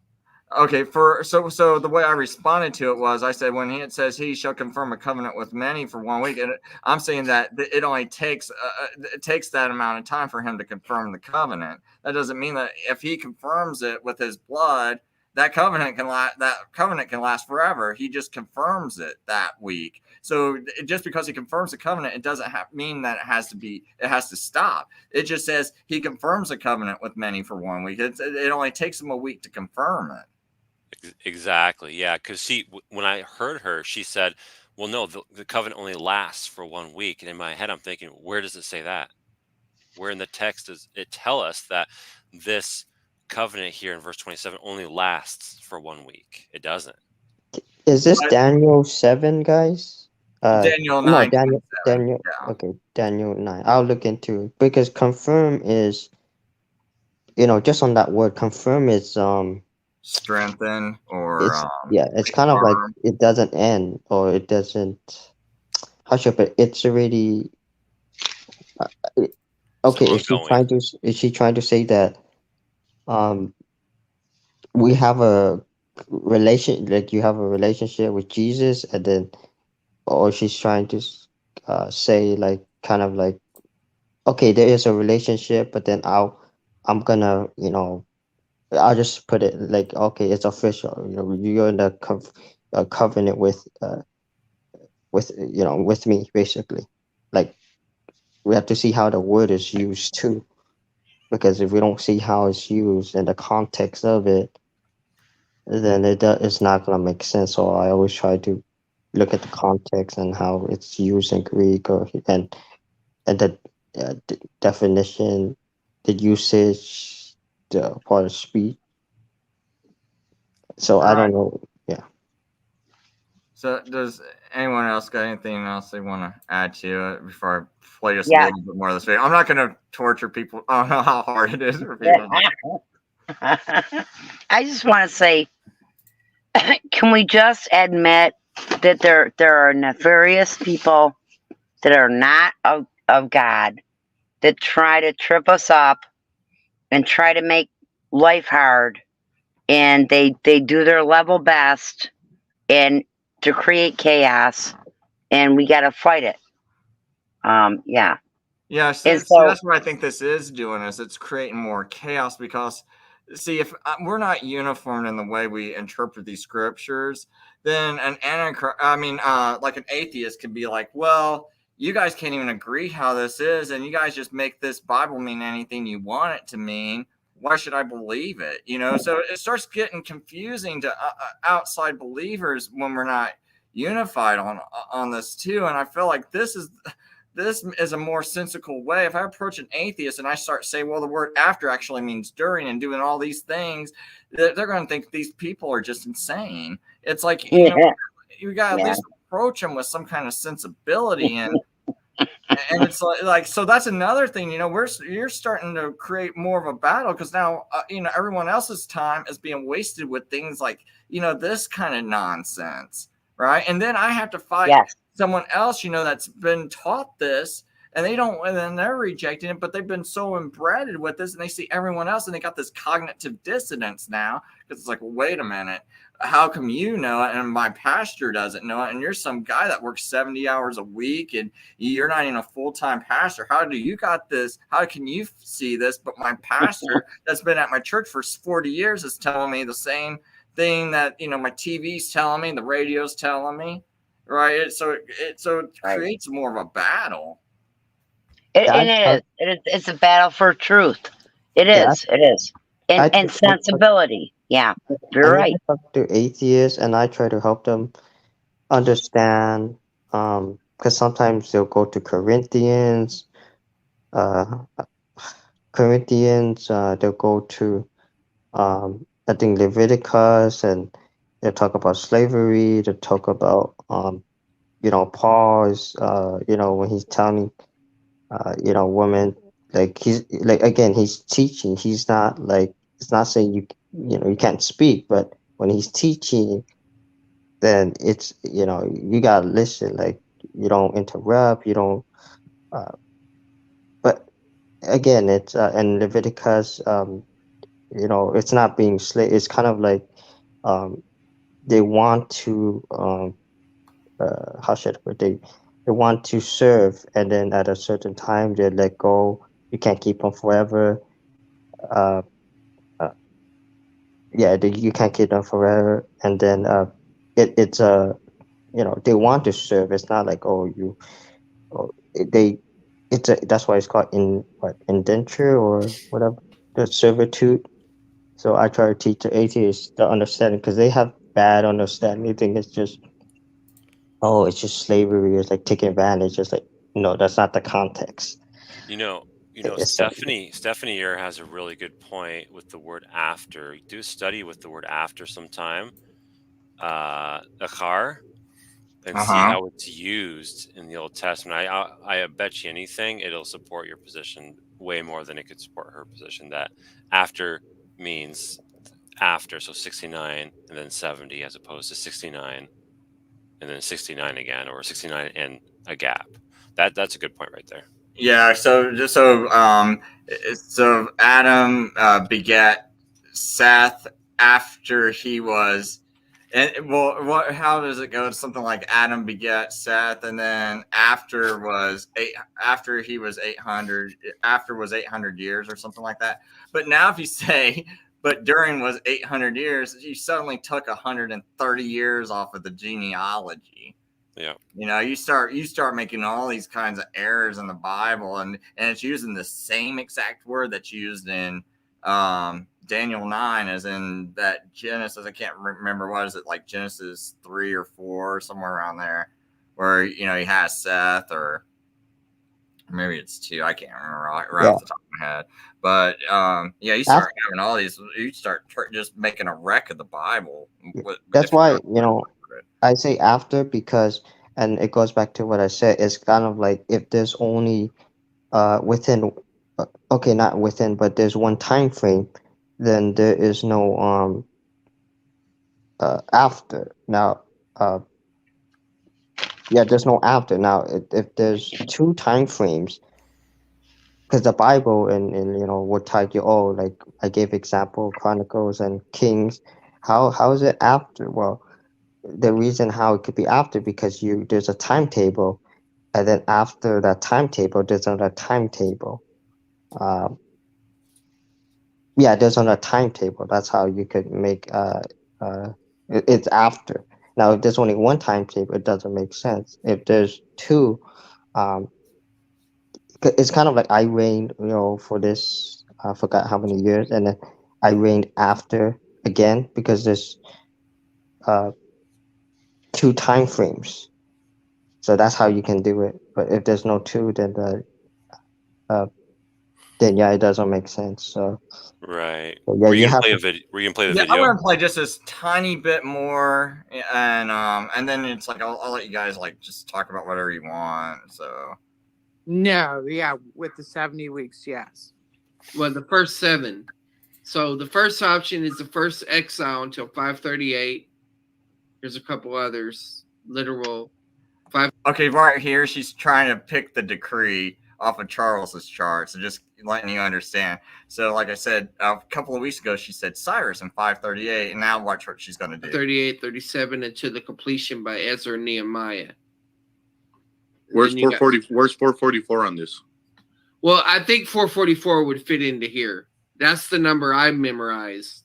But it looks like the dating has been updated. So 444 might have been a rounded number people were using before. But anyway, so, okay, then you have the 62 weeks. And they say time in the land until first Jewish revolt in 80-60s. And this says completion work by Ezra Nehemiah until first advent of Christ. And this one says at the first coming. This says 409 to 8 to the time of Christ's baptism, and so on here. So when do you think the 62 weeks occurred? Most definitely, yes. Okay, so you think they've occurred. All right, so now the 70 week. Oh, well. It's not just 70 AD. Is she even going to pick one? Right. I think, hold on. I want to hear when she picks it. Okay. I thought now the next question is when it's talking about the decree, which decree do you take it as?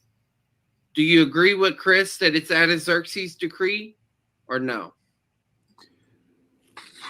I would say yes on that. Yeah. Oh. Yeah, I usually say yes. That's what I wanted you to hear. Whoa. What? I know. So it's like she's not even sure of the decree, and now she's like, she agreed with me that the decree was then. It did sound like she was just going with like a random number almost. Like she wasn't sure, and then she just went with that because his name is Charles, I believe. Yeah. Charles said, do you agree with Chris? And she goes, yes. I think that she she just went along. I don't think she really comprehended. I think if you ask her, hey, can you please expound?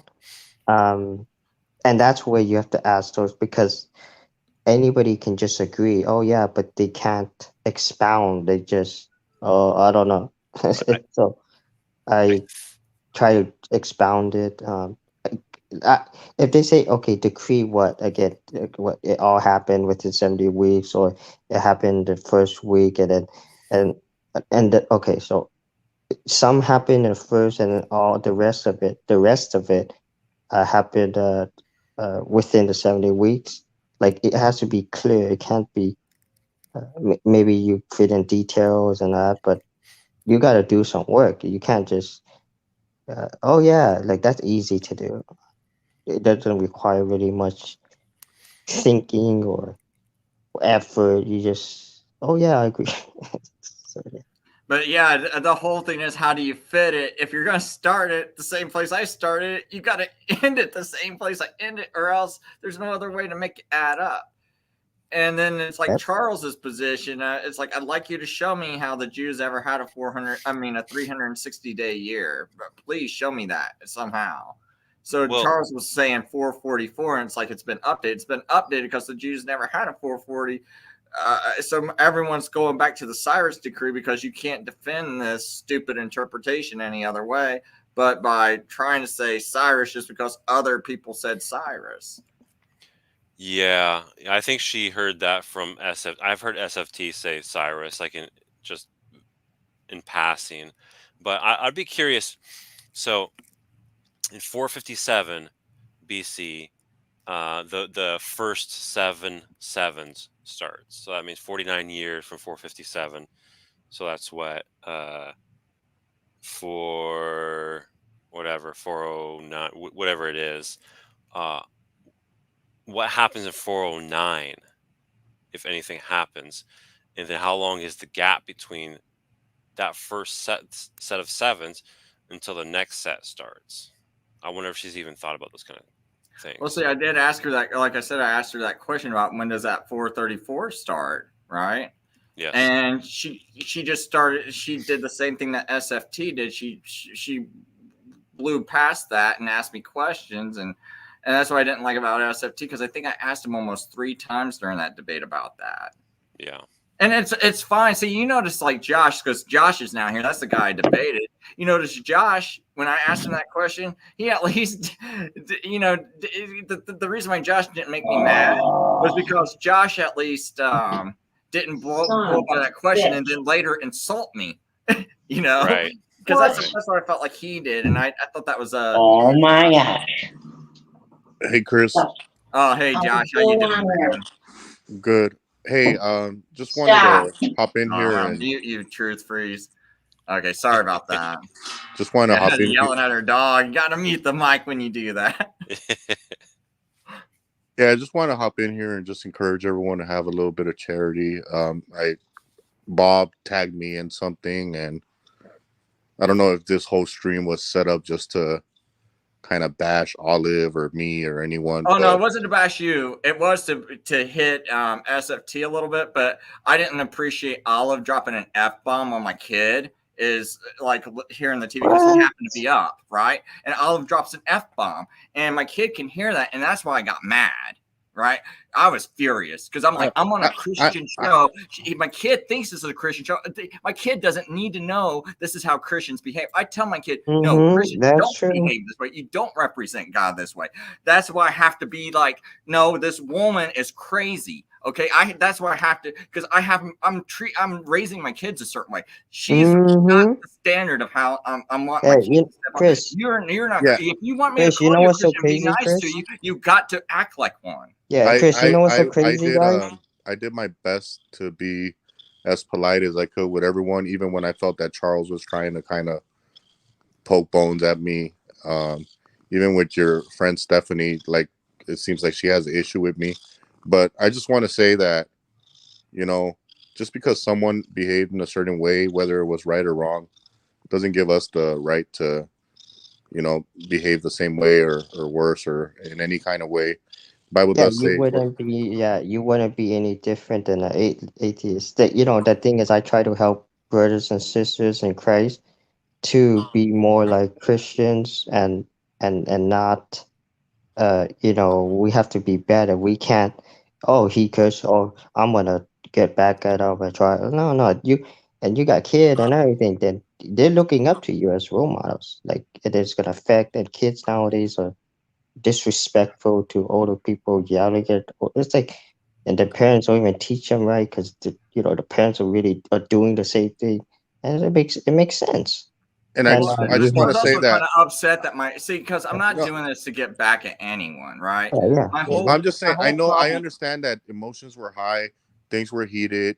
I know that Olive holds very passionately to her position. I know, Chris, you have some legitimate points that you want to bring up in terms of the after and how it's applied and how it's used. I totally get all of that. But at the same coin, like, you were both raising your voice, and do you draw the line at F-bombs, or I feel like you should draw the line at raising your voice if we're going to try to give the best representation. That's what I try to avoid doing. And so I do appreciate you, Chris, because throughout our whole debate, I feel like you were very respectful. And even after the fact, any of our interactions have been respectful. So Josh, you're a lot better at that than me. So I was trying to follow your lead, dude. See, I actually respect that about you, man. I'm not. I mean, if you go back to a couple streams, I was cussing out Kevin for something else. Oh, I didn't know that. Oh God. At the end of the day, nobody's necessarily perfect, and there's sometimes, the best thing to do is to try to apologize, and that's what I did to Kevin. I apologized to him. I shouldn't have gotten out of line with him, with anyone, and maybe at another point, Chris, maybe we could set something up and kind of go into a couple other specific subjects that we didn't get to necessarily expand on. That's good. Like, you apologize, Josh. Like that you want to try to make up, and with Kevin, and I don't know if he's apologized. I heard some things about him, and I get frustrated. Well, see, the thing is that I don't. Yeah. Your apology is not contingent on someone else accepting it or someone else apologizing to you. You love them, and you just tell them, "I love you." Like, I had people curse at me, Josh. I had people say this, and I just say, "I'm not gonna do that to you."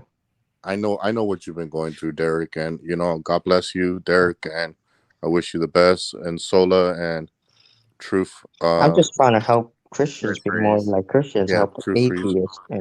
Now, if people wanna. I had people call me evil stuff and say this, and I never really. I talked to Muslims before.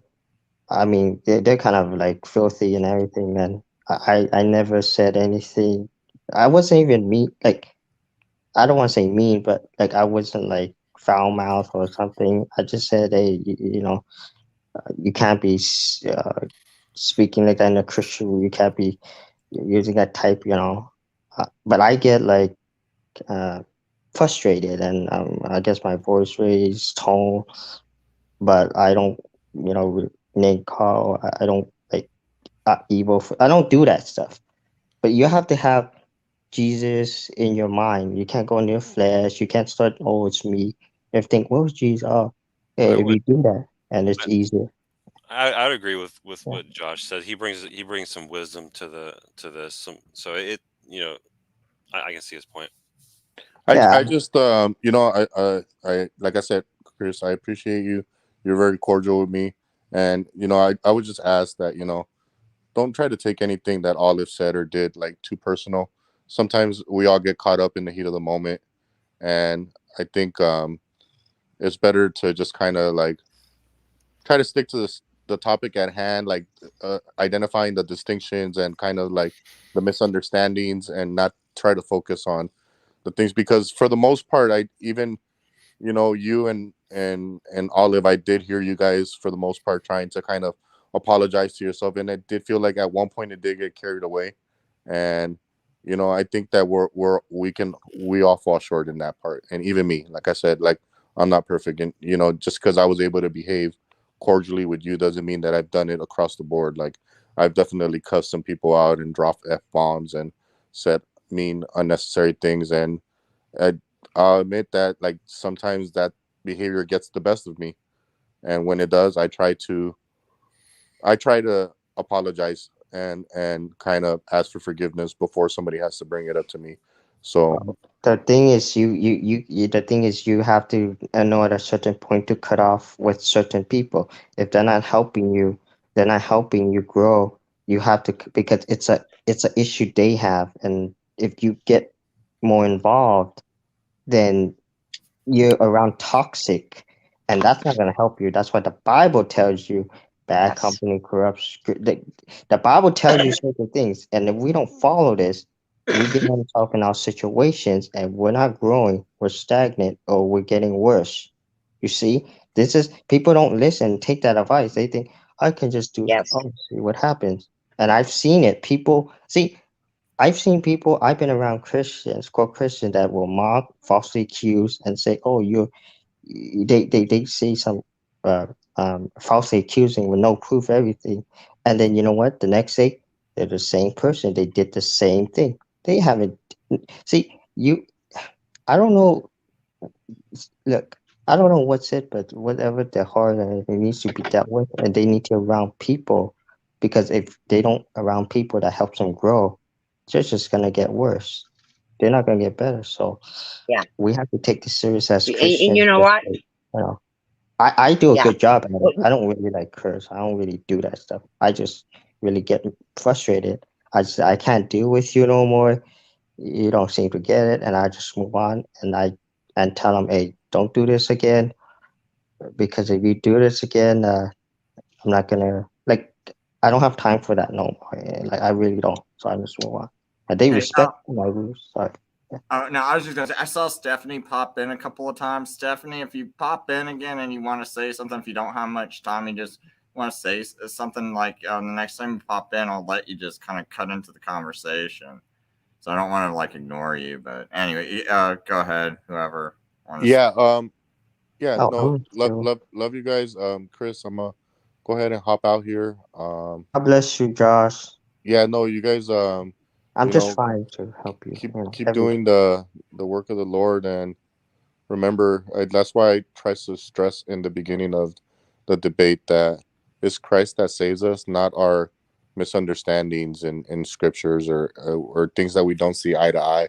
That doesn't affect our salvation, and I think it's important to emphasize on Christ rather than the things that we don't see eye to eye with.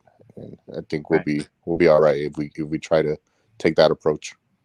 Behavior is one thing, and understanding is another. So we can do that, Josh. And I just think when people, I don't know, if they get personal, they make character attacks. And if they don't stay on topic, then Josh, then they just go down that road. Now, I've seen it. So Stephanie's back. I'm sorry, man. I want to make sure I give Stephanie a chance because she's cut in here like 3 times. And Stephanie, did you have? Hey, Steph. Hey, Chris. How's it going? Hey, Sola. How are you? Good. I was just getting up early, getting ready for Christmas, and I saw you were on, and so a lot going on over the past couple of days, huh? Yeah, I did a debate and did an after show, so yeah, I was there. I saw the debate, and yeah, that's right. I mean, I was in and out. It was such a busy day. I was trying to be in there and try to interact, but so yeah, I see your opponent is saying things about me having a problem with him. First of all, I don't know you.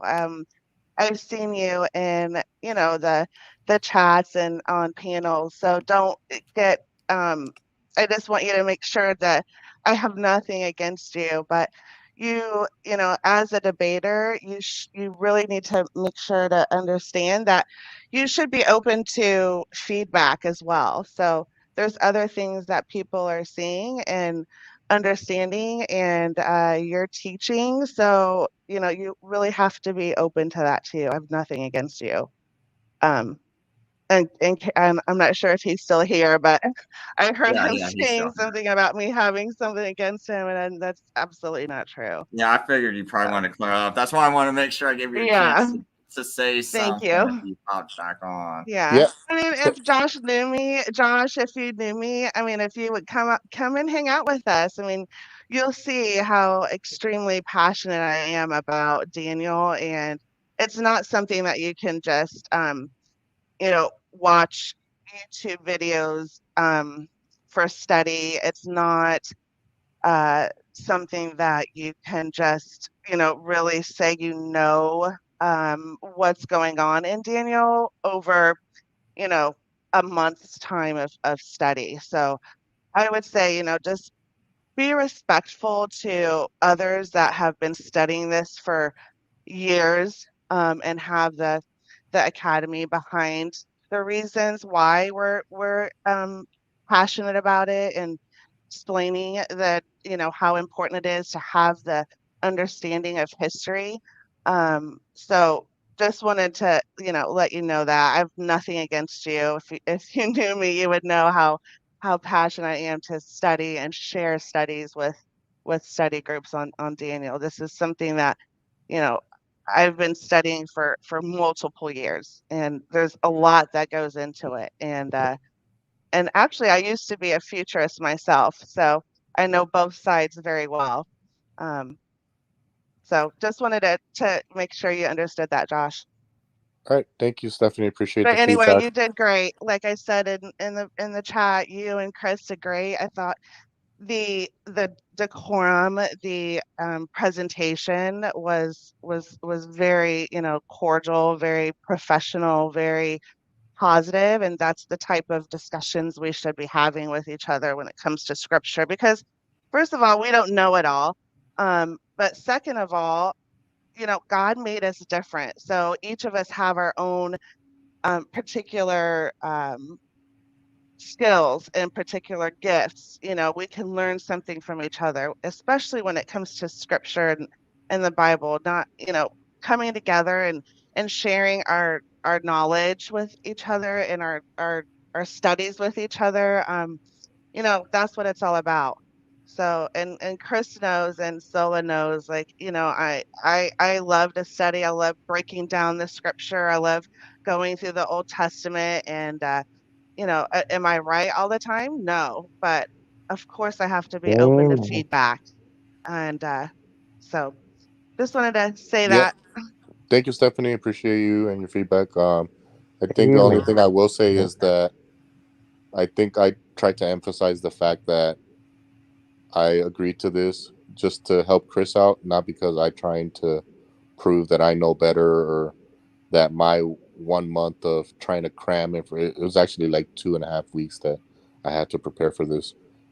He did great for 2.5 weeks. I don't know where I would be if I was 3 or 4 years trying to study the same subject. So, I understand that people believe what they believe because of their understanding and the work and the research and the studying that they've done. So again, I don't have an issue with people thinking that Daniel's 70th week has been fulfilled. I try to bring up some questions to see if, give Chris kind of a better way to try to argue. So like different perspectives, so he can have these answers in case someone else brings. So I mainly did this to kind of, per se, play devil's advocate and try to kind of poke at his position to help him kind of take that back and develop better or different arguments. So yeah, I don't know anything. I know that Christ died on the cross, and because of that I can have eternal life. That's all I know. Yeah, so, see, I kind of took Josh as more like when he was doing this, is that he's someone who's, it's not like he's saying this is definitely the way, but I'm going to go ahead, help Chris. I'm going to approach it this way. And, and just like, and also gives him some debate experience, gives him, in case he might want to do this again, and I don't think he was really coming at it like, I'm a teacher, I know this is 100% right. It was more like, let me kind of just present this position as strong as I can. I'll let him present it, and we'll just kind of present our sides, and we'll just use this to, like, for other people's benefit. They can just hear both sides, and you just kind of decide, because it wasn't really like I don't think either one of us went into this like we're trying to win a debate, because I would definitely approach it a little bit different if I was just like, I'm just trying to win a debate. There's definitely different tactics and things I got to do. It was just to basically present information. That's why I was like, hey man, I'm not gonna pressure if you need to say something, because that's what anytime a Christians debate about the subject, it should be about, let's be as clear as possible. Let's make sure we're informing people as much as possible so people can take in what each side is trying to say. And and try to okay, like, if I can, this is as much charity as I can possibly give you before it's just crazy to me, yeah. and things like that. They don't last too long. Charity at a certain point, yeah.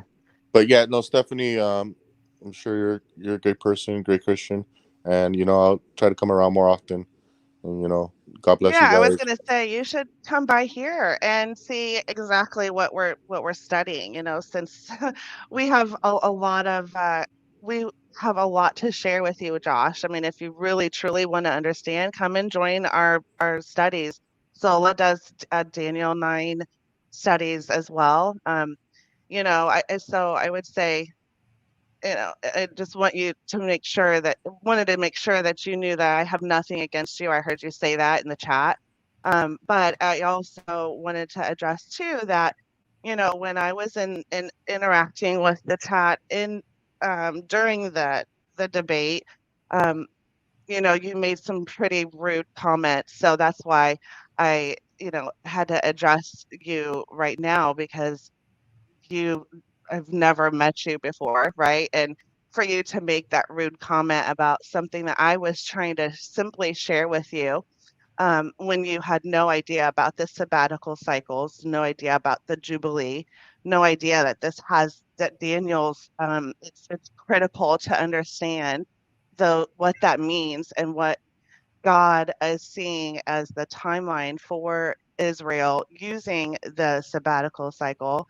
And when I shared that with you, I thought I was kind of confused that you had made the comment of like something about you know the Bible more than I do, right?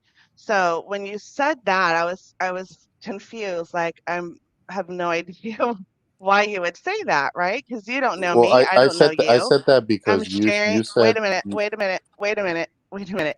I'm sharing that because it was at a point where you were not saying anything about the uh, sabbatical cycles.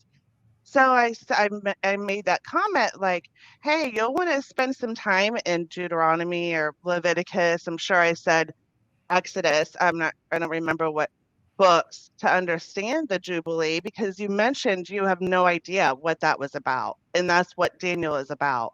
So that was my comment. And then for you to say, come back to me, very rude. So that's what I wanted to address too. So I don't have anything to do with you. I did make that comment to you to try to help you, and you'll see. I mean, hopefully you'll come around here and go to Sola's channel and hang out with us. You'll see how deep and how serious we take this, because not only does Daniel lead to other serious problems with understanding end times, like rapture date setting, amillennial versus premillennial. I mean, if we don't get this right, then it can really affect the rest of our study. So anyway, I just wanted to clear that up too, just to make sure you understood I was sharing that for a reason, not to say, with your comment after that, I was just a little surprised. But anyway, I hope we can study in the future, Josh. When I read your comment, it literally felt like you were attacking me, telling me that I need to study the scripture 100%. You put 100% in there, so I don't know why you would assume that I'm not studying the scripture, and that's why I had to come back at you and say I'm pretty sure I know my Bible, better than you, if Right, I anything. said And study. Right, you misunderstood, or you actually didn't read it. You were talking about the 77s and understanding that that has to do with the sabbatical and Jubilee year, and why God said that the land would enjoy her Sabbaths for 70 years. That's critical to understanding this whole prophecy, right? So you made a comment, you didn't know what that meant. So I shared, you'll want to study 100% in these 3 books. I didn't say the whole Bible, Josh. I said probably, if I remember, it would have, in knowing this, you would need to study Deuteronomy, Leviticus, and Exodus, maybe I said, to understand Jubilee. So go back to the comment, and I was sharing that information because you mentioned you had no idea what it was. So you'll see I mentioned Jubilee and the 3 books to go back and study. So it just goes back to, we're all sharing information, Josh, and that's how I am. I mean, you should see all the sharing of notes and studies that I do with my study groups and the people that I know and care about. And so that's what I was doing, Josh, just to clear that up so you understand. It okay. wasn't you Well, not knowing the whole Bible. So you can go back to the message and read it so that you'll understand the context of that message, just to share with you to help you It understand did come where off as we're coming arrogant. from. It did come off as arrogant when I read it, so that's why I responded the way that I did. And even then, despite that, I apologize to you as well. I said I apologize to you. I'm sorry. So if my apology is not good enough, then I'm sorry. But yeah, Merry Christmas, guys, and I'm hopping off. Hey, Josh, thanks for stopping by, man. Hey, don't hop off without me saying I love you. I love what you're doing, and please don't get discouraged. There's like a lot of negativity out there. Don't get discouraged by it. Yeah, I just think there was just maybe a little bit misunderstanding because it's like, Stephanie doesn't know how serious or not Josh is about his position. And, because there are people like, I think Donnie is almost like ready to die on the hill for this position, it feels like. And he teaches it with passion. He's teaching it to many people. Whereas Josh. Listen, I went with my church to watch the 6-Day War. And I was like, wow, okay, miracle war. And then I realized, wow, that was the USS Liberty time. It's a mixed bag, okay? That woman that just talked to this guy, I feel she was trying to chastise him somewhat for not being like pro-Israel. And I don't know. Maybe I got it wrong. Wait a minute. Are you talking about the 6-Day War with someone else? Or are you talking about the conversation that just happened? The USS Liberty. Okay. During the I was thinking the same thing. Okay. I was like, what? Because there's some details you lost.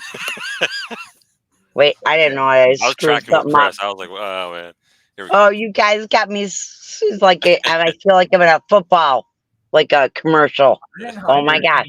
No, it was like during the 6-Day War, during day 5 or 6, USS Liberty. Yeah. Hey, did someone hide any of King James comments? Because I don't hide comments. If anyone's got a wrench, I thought I took away a lot of wrenches just to be careful.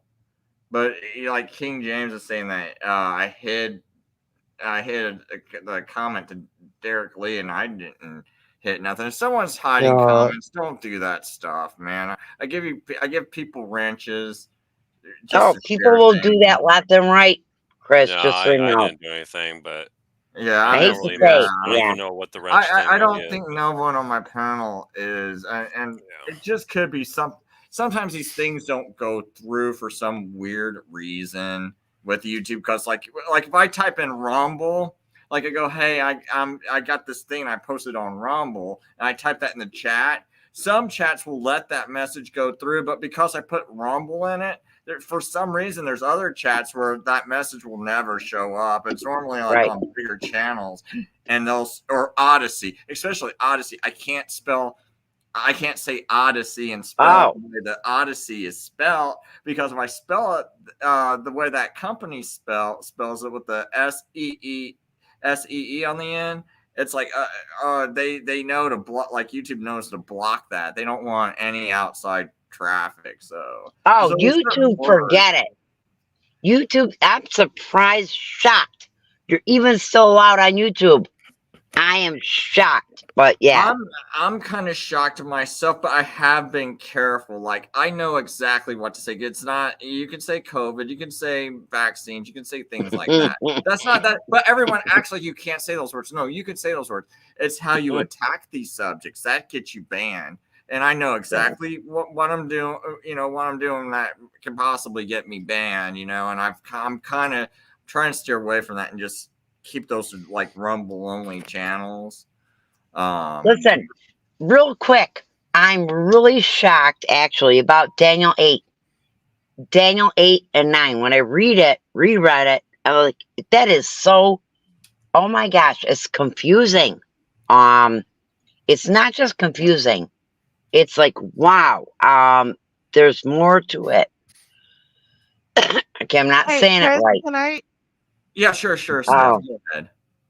Oh, sorry, I didn't mean to interrupt you, Truth. No. Sorry, I don't know. Can you hear me? Yeah, go ahead. I just wanted to real quick about that Genesis 5 comment that I had put in earlier. Have you guys noticed that? So if you look back at the ages in Genesis 5, it describes the age that it has like a 3-part verse to get to the age that they died. So I thought it was so interesting that it has after, it tells you, what the age that they were when they begat, but they began to live after that age.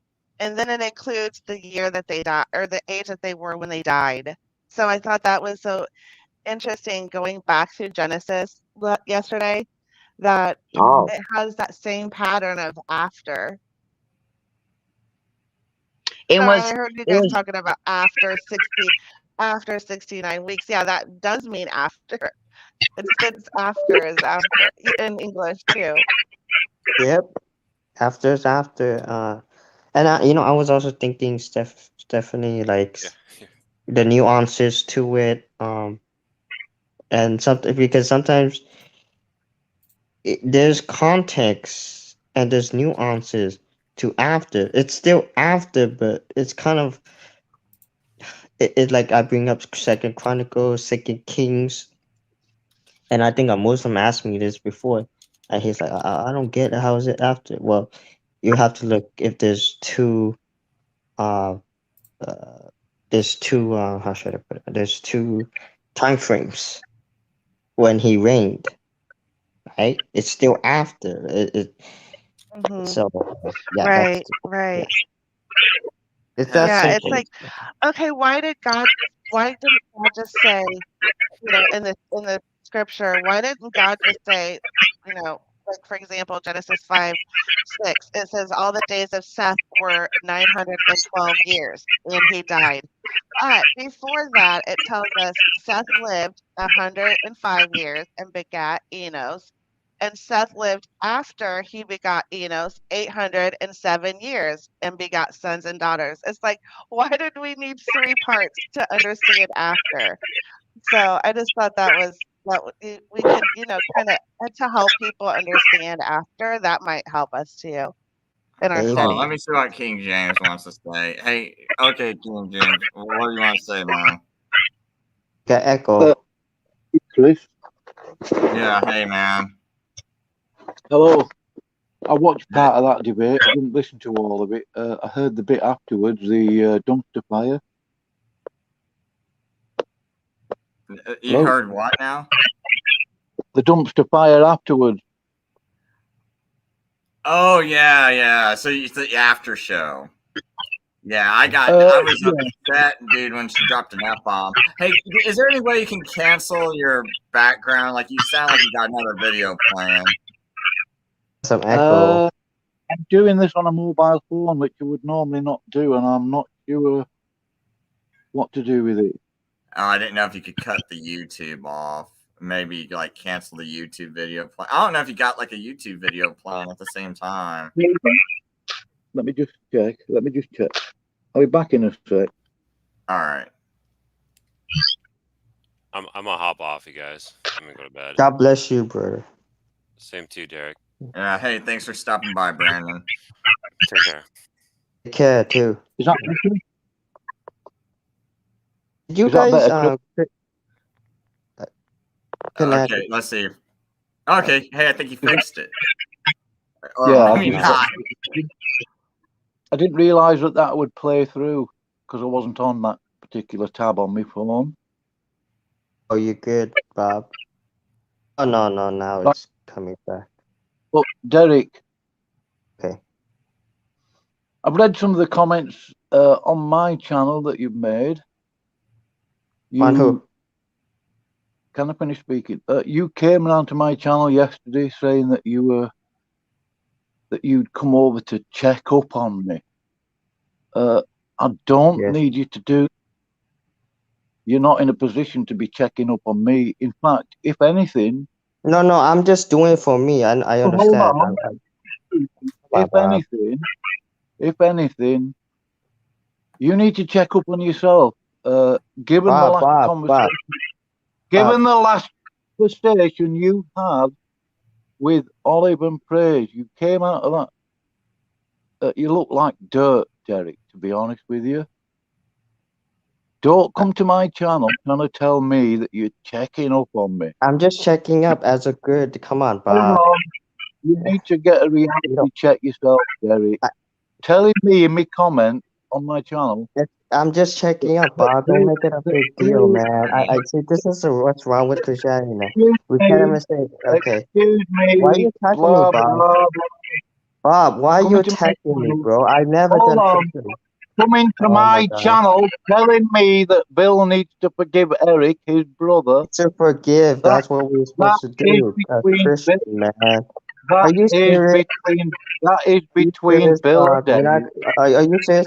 He doesn't want to forgive, and yet he complains about making fun. Okay, guys. I'm sorry, man. I gotta stop that. I don't want people just coming on my channel to settle. You guys can say one or two things, but after that, no. Stop it. We're not going to stick to the subject. Sorry, Bob. We're not going to stick to the subject. I want to stick to this subject. I'm not talking about everyone else's drama. The only reason why I brought this up is because it has to do with Daniel 9 and how people interpret it. I'm not dealing with it.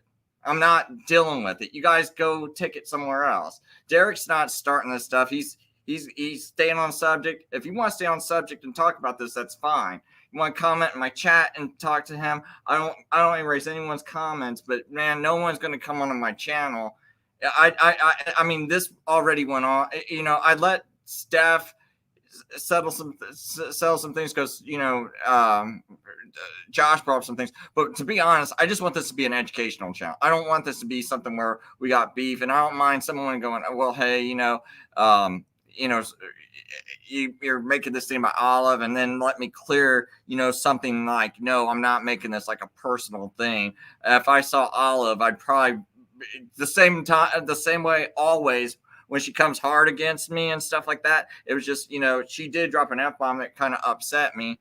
And then I was like, but it's also this hard-headed thing about this word after in verse 26, and just basically being like, if people are not going to admit the language means what it means, I don't even know if I can have much more of a discussion with them. And I don't know how much more I can make this plainer. So that's the only thing. Like, this was not to start beef. And just because I'm talking about one person, I don't want that's not what this channel is. I want the most information and not to waste people's time. People are busy. They don't have time. I feel bad that they even have to listen to this right here, what I'm saying right now, right?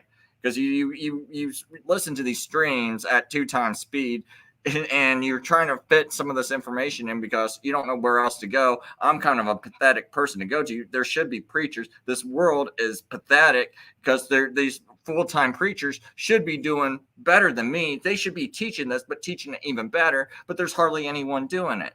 So, and this is just a pathetic world. So people come to me because there really ain't much. There's not much pickings out there, right? There's just not. So, so that's why they come here. But I feel sorry that they even have to listen to this. But I still try to make these shows as educational as possible. So that's why I don't really want to hear a lot of, it's nice to hear some thoughts, but I want to keep it more like, how are we informing people for not informing people? We're bringing up good points that are going to be interesting to people. Then I want to end the stream. So I just don't want this. Okay. You're right, Chris. We got to stay on the topic. Any personal issues we have, you settle it privately. You don't do it in public. And this is what we have to avoid. This is precisely, again, this is what I constantly see. Oh, do it privately. You got an issue with me. Talk to me privately. We'll talk about private. But don't bring other people. When they start doing that stuff, I don't like that stuff where they start doing it. And I just don't want to do any of these kind of discussions. So, hey, does anyone want to throw out some more things about Daniel that's on your mind? I thought it was great when Charles had brought up. I liked his thought process on how he brought up he had like it wasn't a chart. It looked like, oh, there it is. Yeah. Yeah. I was trying to pay attention to that part. I was in and out, but I thought that was an interesting way of how he was trying to get to the root of where after lies. I thought it was, I liked how he was doing. I don't know how he was using the scripture in connection with this chart, but it seemed to, when you guys were having this conversation, it seemed to kind of calm things down, and it was kind of putting things into perspective how I was taking it. I really liked how he did that. Yeah, I like that too. And see, the one thing I like about Charles is he's the same way as me. I don't want to get into all this. Let's just stick to learning. If we're not learning, if we're not, no small talk, because I don't want small talk either. He just boom, you just try to keep it right and don't waste my time. Let's go. And I like that about Charles, even though I disagree with him about a lot of things.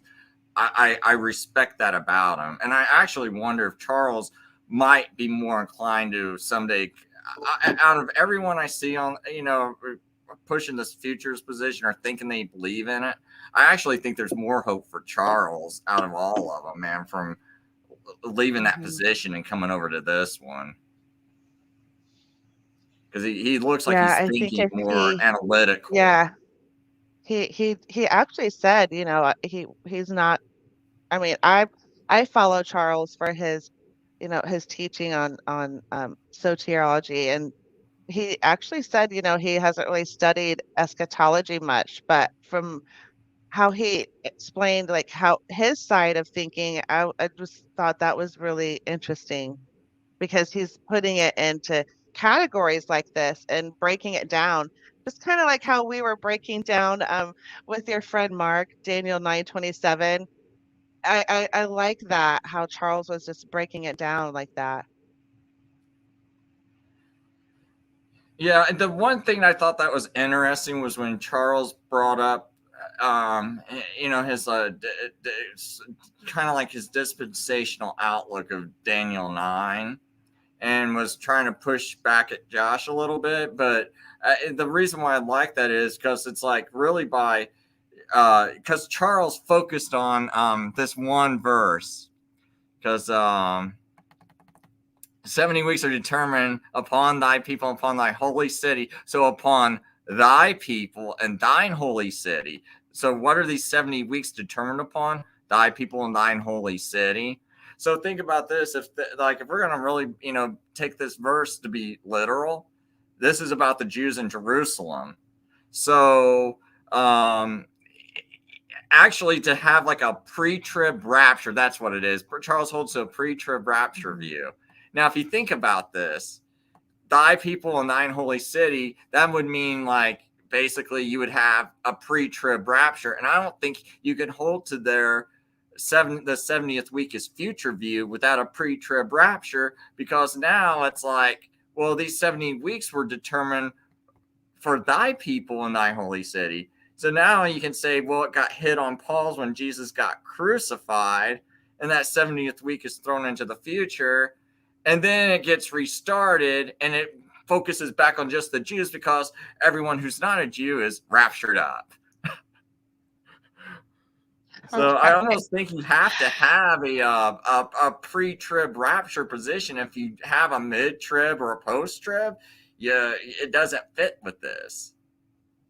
Exactly. Well, that's what I used to believe, that that's how it fit. That's where the 70th week went.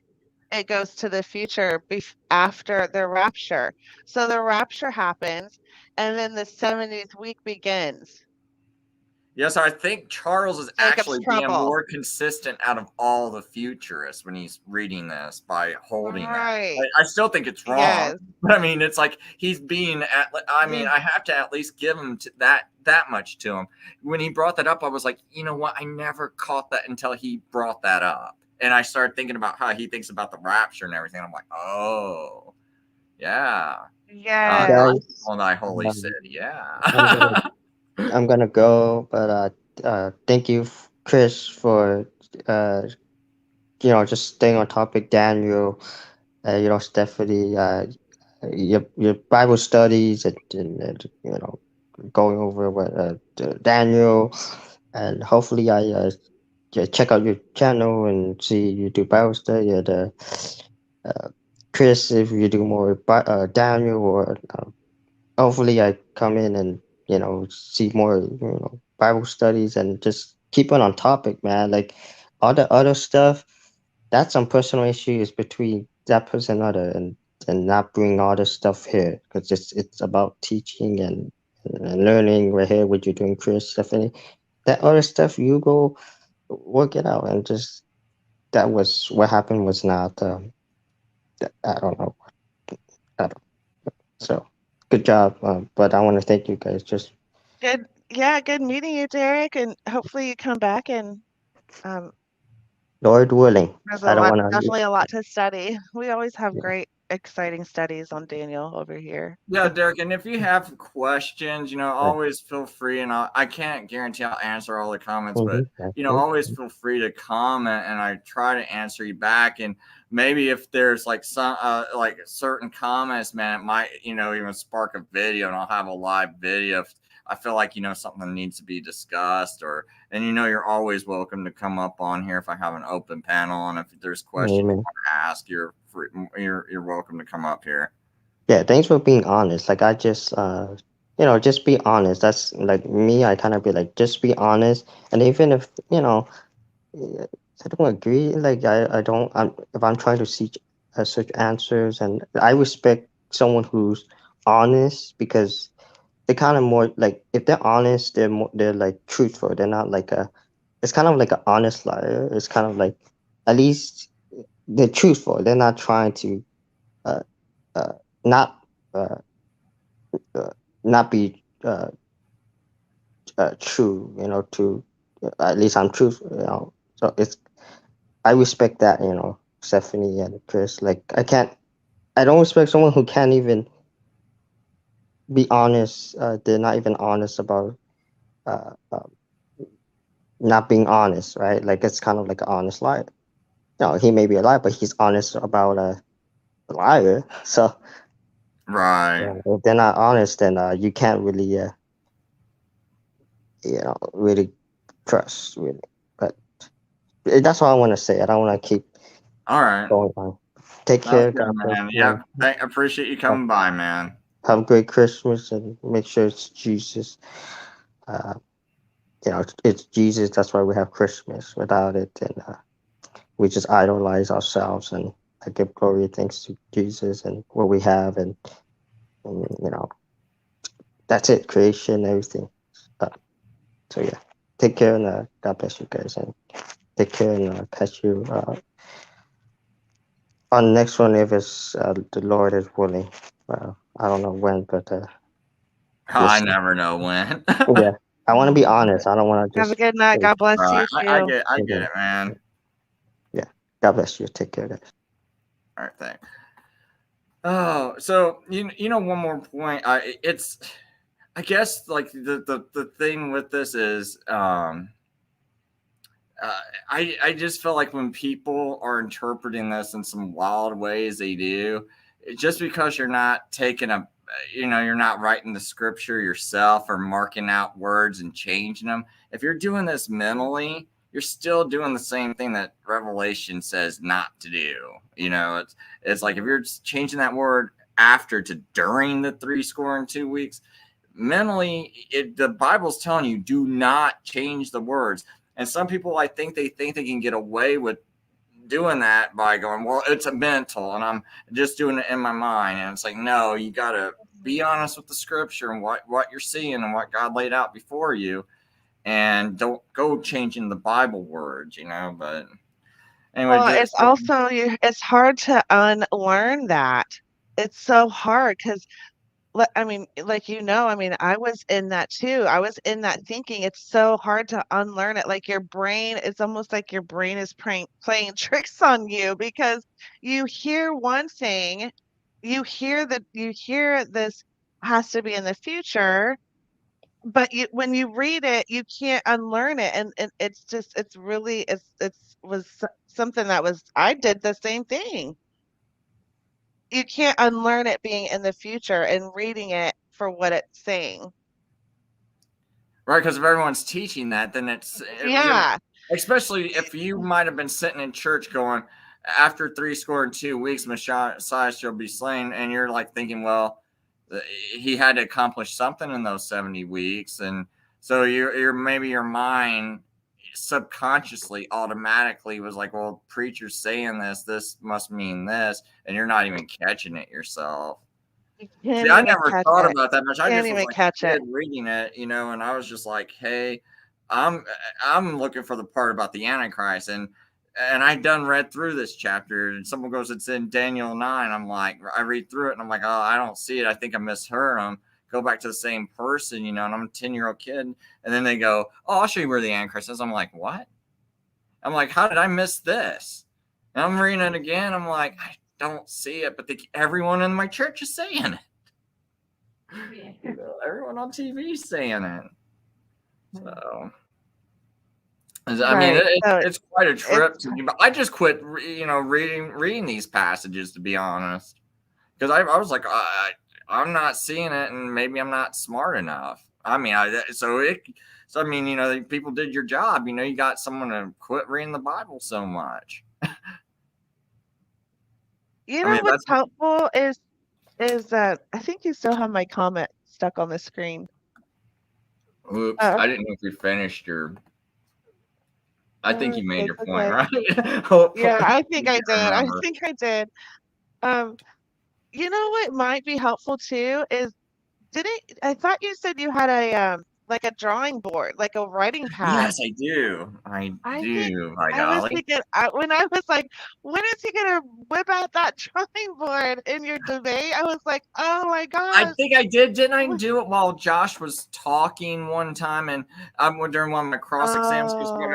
Unless they didn't screen share it, because I think it would have been during my first or second cross exam. I was asking him about the 69, about where he starts his decree, and I'm like, and so as he's talking, I start drawing this, and then he goes 444, and I'm like, okay, so you go 444, and then you gotta to get to this. I did something a little bit different, but it was basically about the same thing.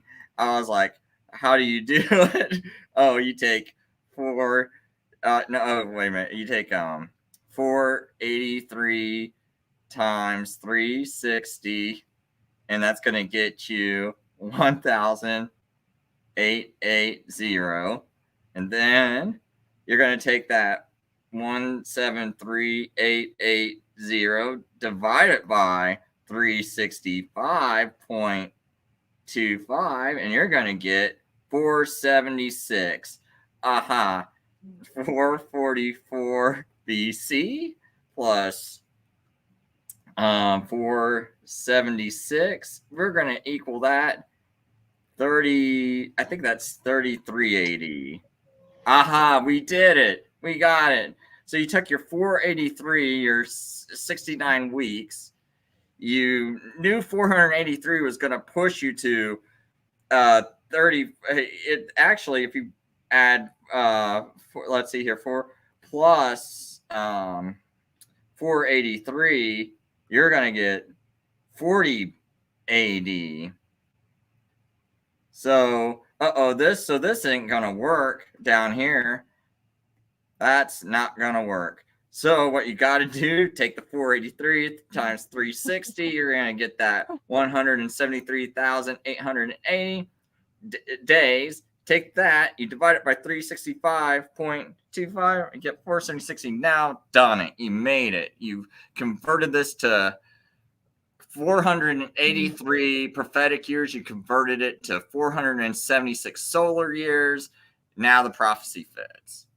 And I was writing that while he's doing that, but I can't remember, did it share or not, is what I can't remember.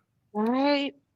I don't think so. I mean, I was in and out of the watching it, but at one point I was thinking, Chris, whip out that triboard and show a visual, because sometimes with this math, it really like this, like I like how Charles brought that chart out, but that math, maybe that's what helped me, seeing it visually. And some people may help them when you point it out visually with the dates and the math and showing the after.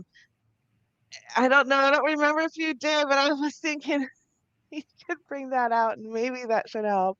You know, one thing that was super cool, I got to play this a little bit just because it's like I was a former boxer.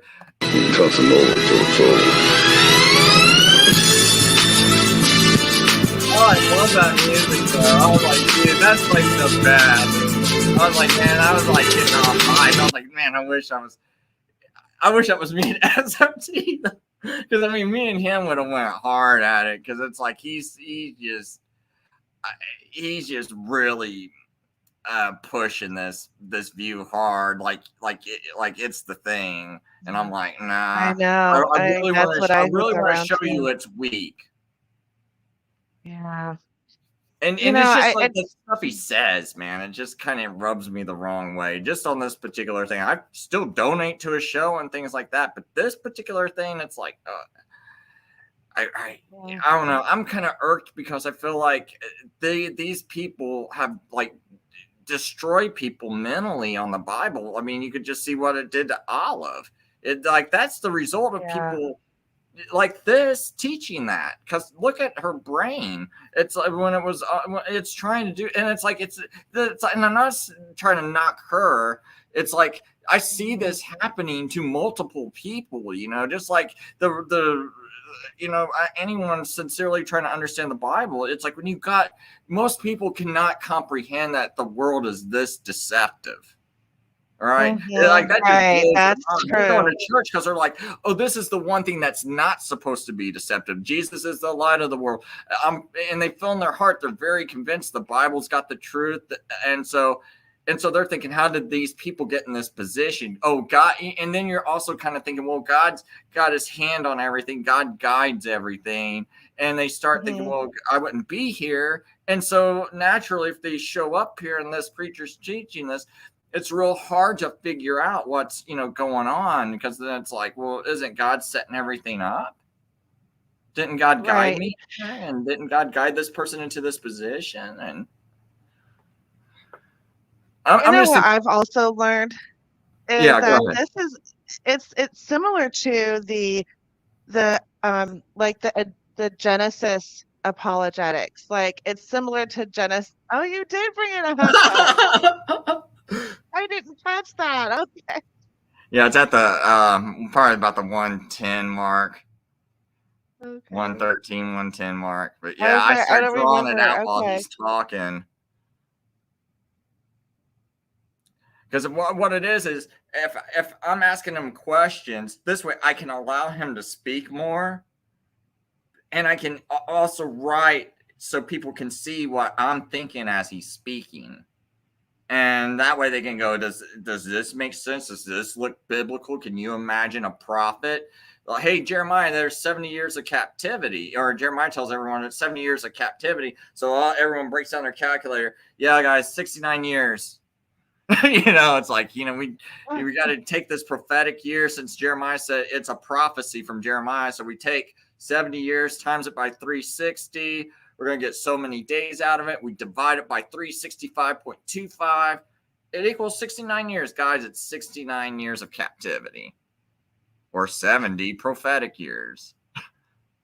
I never knew. I think you had just demonstrated this 360, multiplying it by 444. No, 483, 483 years. Because because it's the 69 weeks. Right. But that still doesn't prove anything using the scripture. I mean, we have to go back to the Old Testament, through the Psalms, through the prophets, to lead us up to Daniel. That's what I was taught too. And I didn't come across this until recently, the past 6-7 years. I didn't know anything about the rapture, Daniel, growing up. It was just, talked about, but I didn't really study it until recently. But if you don't, but see, that's what this, if we don't get this timeline right, then it leads into other mistakes, and we're not going back through the Old Testament to get to Daniel. What I was taught was we go forward to Revelation and bring Revelation backwards into Daniel, when Revelation wasn't even talked about yet. There are a lot of teachers that do that exact thing. They say we didn't have Revelation, so now we know to interpret Daniel this way, because now we got Revelation and it helps us interpret Daniel. Right, but it wasn't about us. This whole Daniel is for Israel. They're God's people. Your city. People in your holy city. Yeah, it has nothing to do with that. So see, when I was in that belief too, I used to think that 70 weeks was all about us. And then that's when my dad, I was telling you about my dad, that's when he brought it all back for us. And he's like, this is not about us. This is all about Daniel, or about God's people in God's holy city. And it already happened. Dad was the first one to bring this to your attention, that that future view was wrong. That's cool. Yep. So far, I'm the main one in my family that's teaching us. To be honest, I'm having a hard time finding too many internet channels on the internet that are even doing this. Oh no, we can't find hardly. Have you come across Dr. Derek Walker? No, I'm gonna have to check him out. He does really good now. I don't all the way agree with his dates on what's really difficult and is that time period after they were released from captivity until when the 77 begins. Yeah, he has a really good, I liked how he explains the 7,000 years that is based off of the 7 days of creation and the 1,000 years for a day. Have you heard? There's something I want to run by you as soon as I can find it. Because when you mention that, I do want to ask you about something. Okay, let me bring this onto the screen. So Zechariah, right? We can see that this is the 4th year of King Darius. So I think this King Darius is different than the Darius the Mede. I think this King Darius is the Darius that comes after Cyrus. And so the 4th year on my chart, because I know you kind of got like a different chronology, but on my chart, I have I think we're only a few years off. Yeah. see, the weird thing is we're a few years off when it comes to Artaxerxes' decree, but it's like everything else before it, we got way vastly different dates. So, but the way my chart works is I got the destruction of the temple about, I think it's 486 is what I got it at. And then it's like and so I can't remember if it's 486 or 487 without looking at my notes, but I think it's 486. So in the 4th year of King Darius, on my chronology chart, I have this at being, I think I have this being at 518 BC.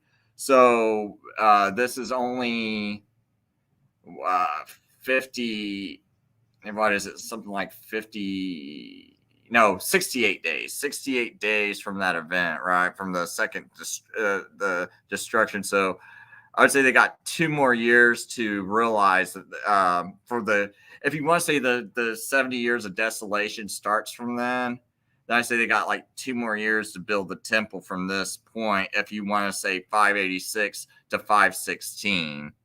And so this is in the 4th year. But one of the things I noticed was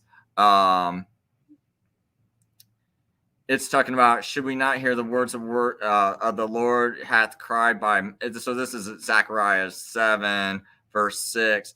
Should we not hear the words of which the Lord hath cried by ministry of the former prophets, when Jerusalem was inhabited and in prosperity, and the cities and the round about her, when the south and the plain was inhabited? So right now it's still not inhabited. This plain's still not inhabited. And say when Jerusalem was inhabited. So it doesn't sound like Jerusalem's inhabited at this point. This is another reason why I don't know if the decree of Cyrus even matches, because this is still uninhabited, and I still don't think it's even inhabited 2 years later, because the only thing they accomplished was building the temple. And there's another thing, another verse I want to show. I think it's in the next chapter, and then just is that Zechariah 7:1? Are you in Zechariah? Read was Zechariah. Okay. It was the verse I just read was verse 7 of Zechariah 7. Because to me it sounds like it's still not inhabited, because it says hath cried by the ministry of the prophets when Jerusalem was inhabited. So this is also something I would use against someone in a debate on Daniel 9 who tries to say it was Cyrus's decree, because it's in prosperity, so it's still not in prosperity. And the cities thereof round about her, when the south and the plain was inhabited, so it's like it's still uninhabited. And then it's this next chapter where it talks about I think the desolation, if I'm remembering right. I'm just going to start reading it until I found the part, because I don't think it's too far from here. Again, the word of the Lord of hosts came to me, saying, thus saith the Lord of hosts, I was jealous for Zion with great jealousy, and I was jealous for her with great wrath. Thus said the Lord, I will return unto Zion, and I will dwell in the midst of Jerusalem, and Jerusalem shall be called a city of truth, a mountain of the Lord of hosts. So we see that, and will dwell in the midst of Jerusalem. So that seems like he's not dwelling there right now. Thus said the Lord of hosts, there shall yet old men and old women dwell in the streets of Jerusalem, every man with his staff in his hand for very age. So there's no one dwelling in the streets right now. And the streets of the city shall be full of boys and girls playing in the streets. And thus says the Lord of hosts, behold, I will deliver my people from the east country, from the east country and from the west country. So it sounds like these people, there's like this is basically seems like the decree to these people to come back to Jerusalem hasn't even happened yet. Because they're still in the east country and the west country, and I will bring them, and they shall dwell in the midst of Jerusalem, and they shall be my people, and I will be their God. So it sounds like to me there's another commandment just from reading this part alone that needs to be enacted. So this prophecy can occur, which also triggers the Daniel 9 prophecy. What do you think of that? I've not thought of it that way. I've not seen this as really as a prophecy. I've not understood this as a prophecy.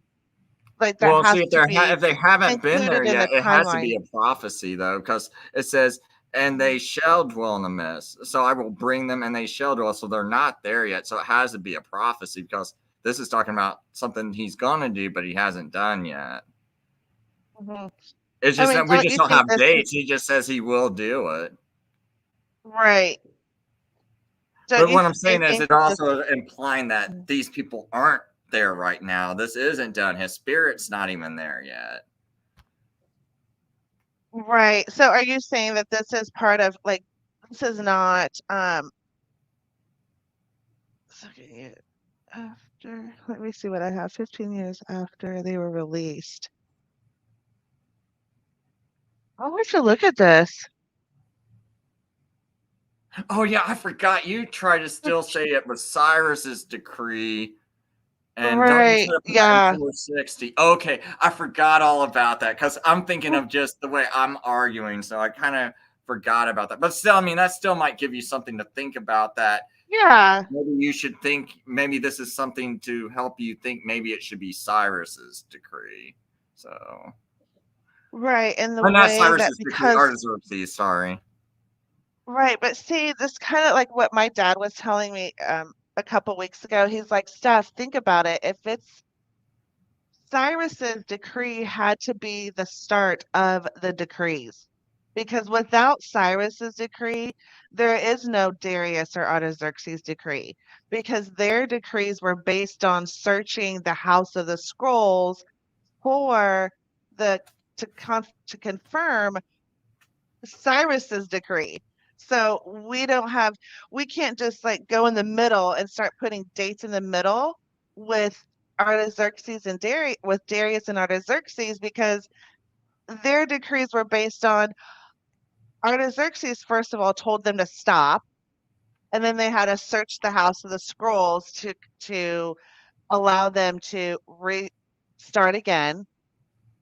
So it's not that Cyrus was the one that started this whole thing. I mean, we have to have that date because he's the one that released them. And it was him who was prophesied in Isaiah, all the way back in Isaiah even. You see, like how we can't start with Artaxerxes and Darius because they came after Cyrus released them. So that release year is critical for us to know, because how would we know the end of 70 years? We have to start with the end of 70 years first. And then they started building, and then they were told to stop. That year is important, because that year that they stopped, why were they told to stop? Because they had to have been told that they can start, right? They can start. They were released. They can go back to Jerusalem, but they were told to stop building. So that year is also important. Yeah, I would just say, to me, based on reading this, it sounds like that that Cyrus's decree is not what actually restores Jerusalem, and they're still in captivity. It sounds like they're still going through that, because I can't remember what part of this prophecy.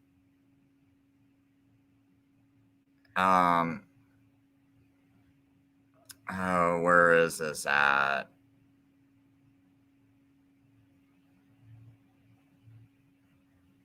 Oh man, I could have swore there's like one part in here. I'm just going to kind of read through it. Yeah. So it says, "Thus saith the Lord of hosts, let your hands be strong, ye that hear in these days these words by the mouth of the prophets, which were in the day that the foundation of the house of the Lord of hosts was laid, that the temple might be built. For before these days there was no hire for men, no hire for beasts, neither was there peace to him that went or out or came in because of the affliction. For I set all men, everyone against his neighbor. But now I will not entreat the residue of this people, as aforetime saith of the Lord of hosts. For the seed shall be prosperous, the vine shall give her fruit, and the ground shall give her increase, and the heavens shall give their due. And I will cause the remnant of these people to possess all things.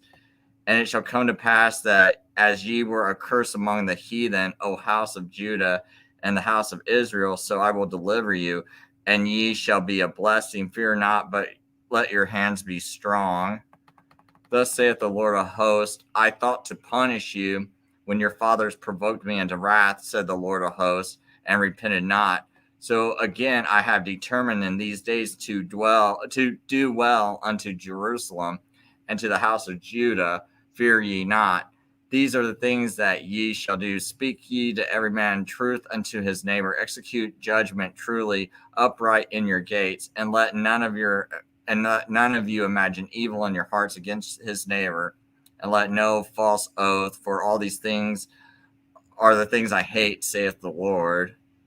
And a word went from the Lord of hosts, came to me, saying, Thus saith the Lord of hosts, the fast of the 4th month, and the fast of the 5th month, and the fast of the 7th, and the fast of the 10th shall be to the house of Judah joy and gladness and prosperous high feasts.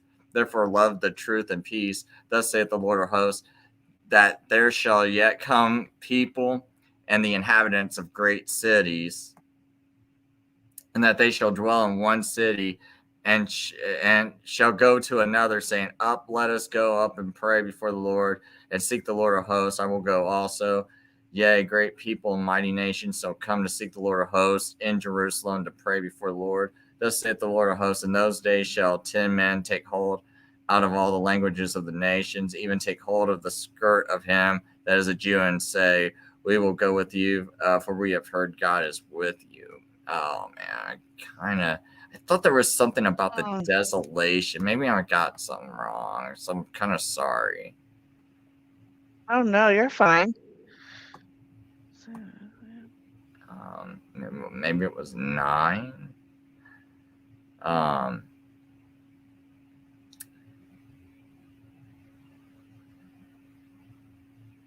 Because I could have swore there was.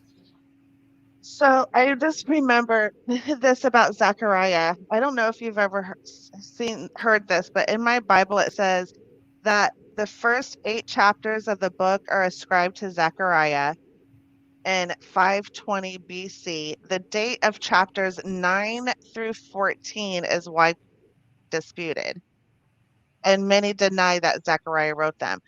I've heard about Zechariah being possibly part of 2 time frames. Okay, so what time frame? What time frames are you saying that you think the book of Zechariah was written? Well, it says, while the first 8 chapters of the book are ascribed to Zechariah in 520 BC, the date of chapters 9 through 14 is widely disputed. Which I didn't know that. I just remembered that. I never heard that about Zechariah. Yeah, so now if that's the case, this is given in the 4th year of Darius. So if that's, let's say the book of Zechariah was about 520, well, if you go back 4 years from what I said the date was for that 4th year, that's 522. And so this is definitely before if you got Cyrus in about 460, and that sources you're reading is saying that this book of Zechariah was written around 520. Well, you can't have, now we got like a time problem, because now we don't have, you would have to have, like, because Darius comes after Cyrus, but yet this was written in 520, right? Well, it's saying that ascribed to Zechariah in 520 BC. Well, I have Israel being released in 479. See, I don't know anyone So the that temple has burned in 530. Yeah, I mean, honestly, I can't think of like a really solid archaeological source. I mean, I'm thinking about the best biblical scholars, and I just never came across anyone that was like passionately arguing for that. Like they almost like all would say around 586 was destroyed. Now there might be like about a 4-year argument between some of these people, but I mean the majority of them probably narrow it down to 587 to 586. So if this, what did it say? The second year of Darius? Let me go back. I thought it said the 4th year of Darius, but let me make sure. Yeah, the 4th year of King Darius.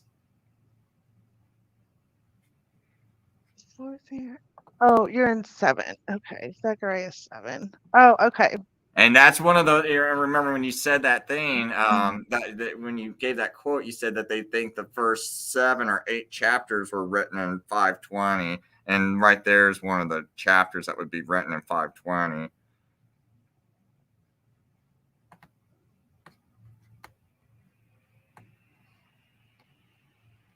Trying to find my. Okay, so yeah, that doesn't make sense. See, some of these, like, you can't always trust what the Bible has for days because they're all different too. I just grabbed this one Bible that's on next to my computer, but so this is the timeline that I'm going by for my book, at least. And this is, I mean, I went through various sources, and I didn't just go with one guy. It's kind of like I actually kept trying to go with different sources because I was trying to see if there was a different way to work these dates out. And it would always be like these scholars arguing, and then I'm like, well, I kind of like this, but who else argued with them? So I'd type in like, a similar argument, and I would always go back to biblearchaeology.org.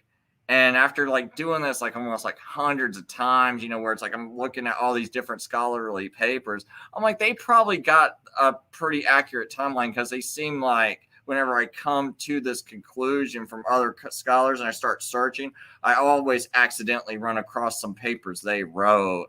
And it's just like, to me, I think when you're going with the site, and if you're, especially the new Christians that are watching the show, if you go along with, if you're trying to figure out timelines, I think they got a pretty good arguments. Maybe they're off a year, but I think their arguments are pretty solid, and I actually think their years are correct. And one thing I don't think I mentioned to you, Stephanie, was that I actually think the reason why, like, they're like Jews say that the second temple got burnt in the first year of a sabbatical cycle, yet Josephus says it happened in the second year of a sabbatical cycle. When I'm looking up things, I'm starting to wonder if Josephus was going by a Essene calendar, which would start, in my guess, it looks like 6 months early. I'm still trying to look into that and see if that's the case. But I just thought I'd throw that out there when you're going through this, because I know you're someone else that probably looks at sabbatical cycles to try to get this to line up with what other sources are saying. Like, well, they think this cycle started here, and so because for now, I think I got the cycles added up to where year 27, the fall of 27 AD would start the year 1, and it would line up to what Historicus and Josephus said, and the Jews. That's if Josephus started and used an Essene calendar and started his counting from March and did it 6 months earlier. So just throwing that out there. I'll have to look at, I don't know if I have that Nicene calendar. I'm sure I do. Or Essene. Or Essene. Yeah. Now, what is this? It's something I never even thought about. It's just like I was going nuts trying to make Josephus, who seemed, because I'm thinking in my mind he looks real credible, but how could he possibly get the sabbatical cycle wrong? But the sabbatical cycle he's talking about messes up some of my other dates. And then I'm like looking at the Jews, and then I'm hearing like all these other Jews are saying, no, it was the first year of a sabbatical cycle that the temple fell. And I'm just like, it took me forever to even come to the conclusion that Josephus might be using an Essene calendar. It took like hours and hours of just like almost feeling like I wasn't even going to write the book, man. I was getting so frustrated off of just this one issue. Right. Well, have you checked out, like, there are also verses in this in the scripture that gives us clues too of when the sabbatical cycle started. It started when they entered the land, right? So it had to start that year when it entered the land. And I was watching what's that archaeologist? Oh, he's a popular archaeologist that defends early Exodus date, because it's just like, I feel like Daniel is just, I feel like I'm just like the people that defend Noah's flood. And if that happened, I feel like we have to defend Noah's flood. We have to defend Exodus. This kind of goes in line with that, because he is defending Exodus and uses the scripture for First Kings. Here's the main scripture that he's using. 1 Kings 6:1.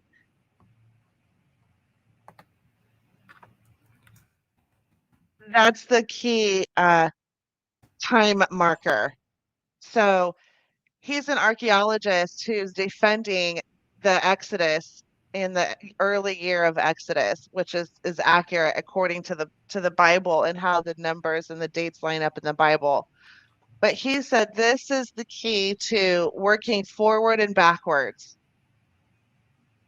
from creation to the Exodus, and then Exodus to the temple right here. Because this tells us the temple, the year that the temple was, it's the 4th year of Solomon's reign is when the temple began to build the house of the Lord. But then you work backwards, it's also the 480th year after the people of Israel came out of the land of Egypt. So if we can drill down this verse, then we have our pretty much close to our dates. Because you can work backwards from the Exodus to the temple, and then we know the year that Solomon began to reign and the temple year that it was finished. I'm kind of. So then we can work forward. Kings. Do you know how long after, from this date was the temple finished? How long did it take them to build the temple?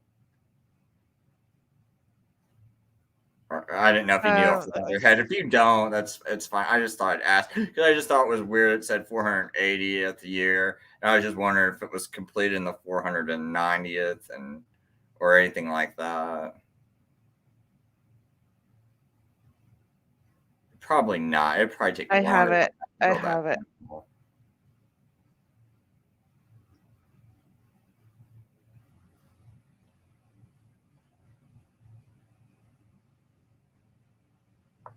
So let's see.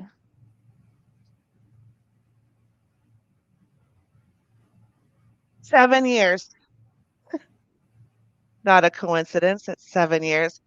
And so it was 7 years in building it. So from the time he started, Solomon, it was 7 years. Okay. 1 Kings 6:38. All right, so because I was real curious, I was just curious if it might add up to 490, and then would have somehow like correlated to Daniel's prophecy. So, yeah, I haven't read the Book of Kings forever, so I couldn't tell you a thing about it. I mean, there's a lot of great.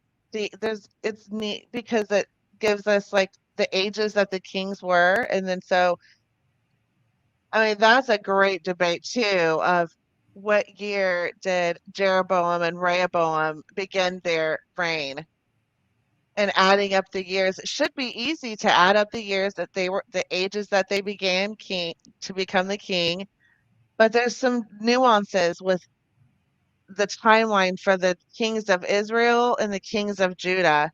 But we should be able to add those ages and come up with how many years are passing by. But it's not easy.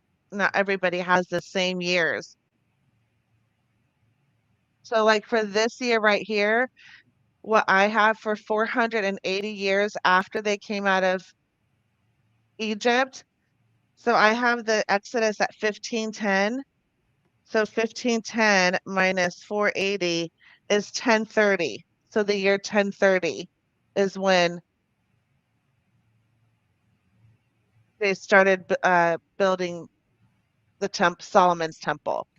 So, but it says 4 years, a fourth year of Solomon. So that means Solomon would have started reigning in 1034.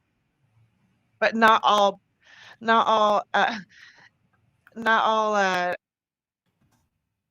research has the same year as Solomon's reign. Like it can be really really unnerving.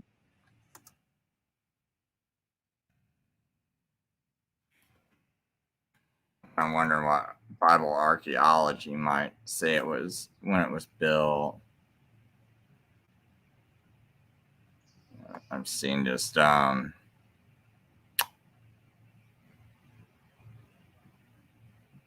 yeah, I'm gonna have to search. I don't want to waste people's time with like a bunch of dead air trying to look this up. Well, if you ever get a chance, I mean, it's a math problem, but you'll want to try to go through that Genesis, the ages in Genesis. That's the key. I mean, that's the key to the beginning. Is adding all the ages from Adam to Terah. And then when we get those years, now we have a start. Like that's where we start. And from there we have the Exodus. From there, the Exodus, we have Solomon's temple. And we have the dates. It's just, putting the dates together to add up to why is this, there's a pattern of 490 years between the Exodus, Solomon's temple.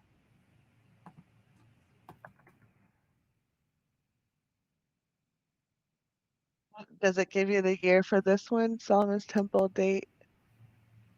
Yeah, I was hoping so. Maybe it would be under the David Rolls revised chronology.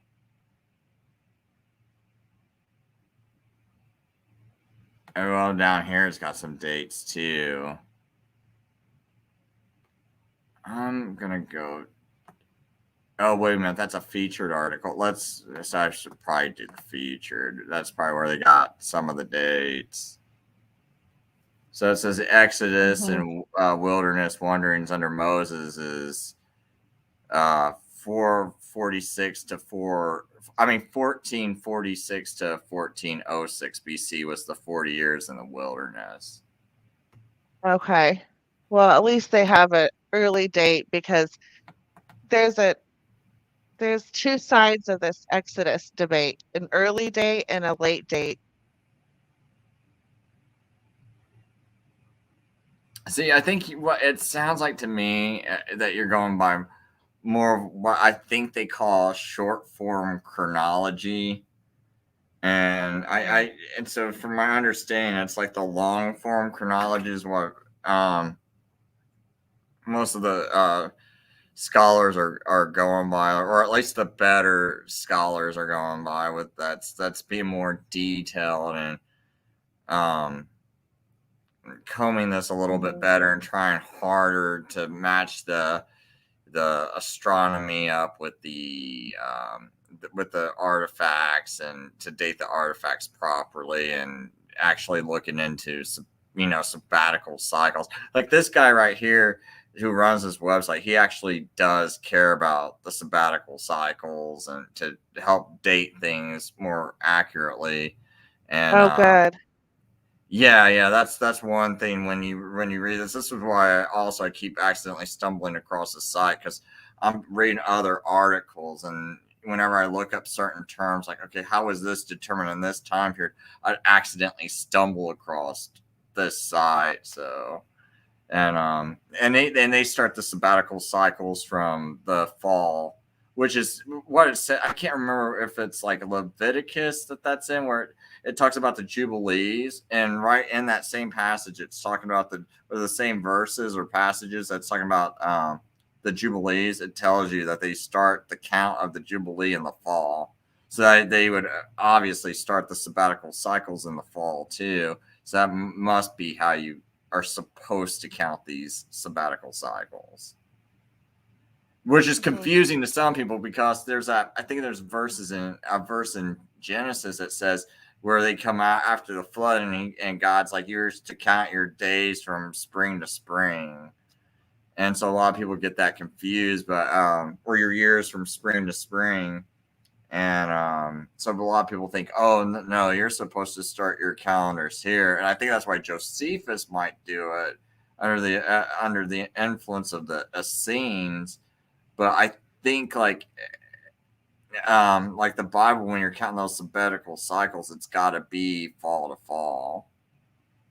But it also it makes me kind of wonder. It's like, the only thing I can think of is that Josephus was going by Essene counting, because I can't figure out any other way where he would be where he would have the whole sabbatical cycle off. I just can't figure it out for the life of me. So when you say fall, it's because the September, October. Oh, okay. I just say fall because when you're trying to start a Jewish month, the month of Tishri, it starts in the start of fall. So I just say maybe I should say the start of fall, to be even more accurate. If you can figure that out, then you know when Tishri actually started. Gotcha. Fall. Okay. Yeah. And now, is that how you were starting your sabbatical cycles too? Well, I'm starting it with the Jubilee.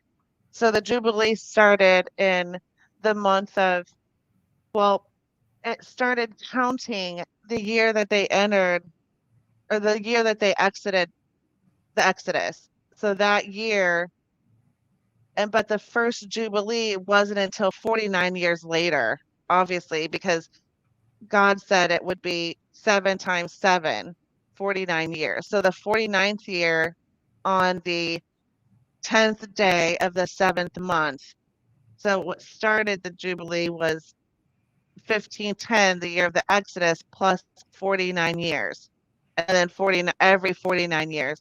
But within that, you would get the land Sabbath, right? I mean, you can divide that and still get the every 7-year land Sabbath. Is that what you're? Yeah. Now, the one thing I will say is it looks like after the Assyrians,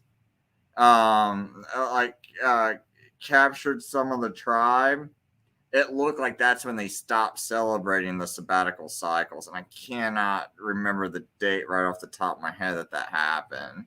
Right. But that would be the year that's the year that they stopped celebrating the 50th year of the Jubilee, because you got to have all 12 tribes in the land to do it. Right. And so do you understand it to be only, the Jubilee was only until Jesus Christ, who was the one that fulfilled the Jubilee? Is that how you Yeah, but understand I think it? the Jubilee had like ceased before the destruction of the first temple. I think the Jubilee. I think they quit celebrating it sometime Right, but before then. do you But think they that even though they quit it, I mean, still it was still in effect? I don't think it was an effect in their counting, because you would have to, because I think the Jubilee is supposed to fall in the 50th year, and I don't think that I don't think the 50th year was the start of the next 49. I think it was like the 50th year was like a year in of itself, and I think the Watch reason. Derek Walker, Dr. Derek Walker. He explains that how the Jubilee year, he does it with a visual so you can understand that 49th year.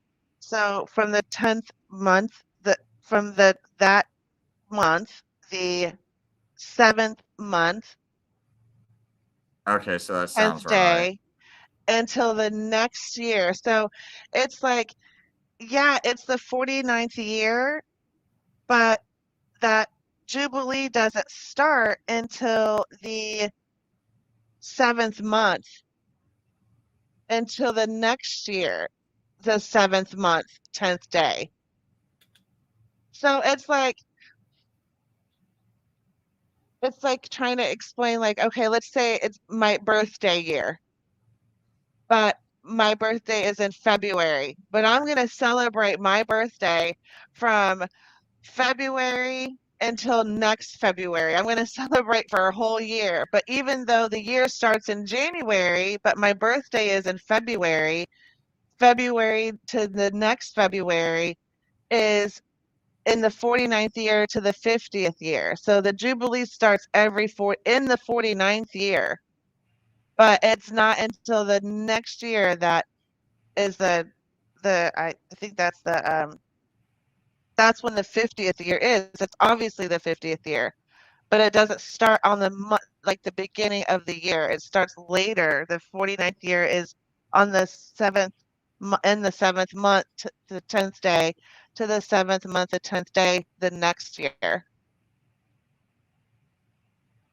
It's always the 49th year, always on the 10th day of the 7th month. So it's not at the end of the 49th 49th year, like the 49th year's completion. You're saying Correct. No.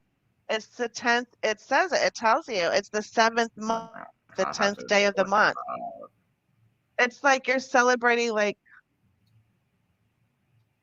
Because I thought the 50th year, like what Jamie said, I thought it was one of two things. Like it could either be the 50th year is the first of the next 46, and it goes from like the end of the 49th, and it's this is one of two ways. I'm not saying that, but I also read where the 50th year was an extra year you add on, and then after that, then you start the next 49.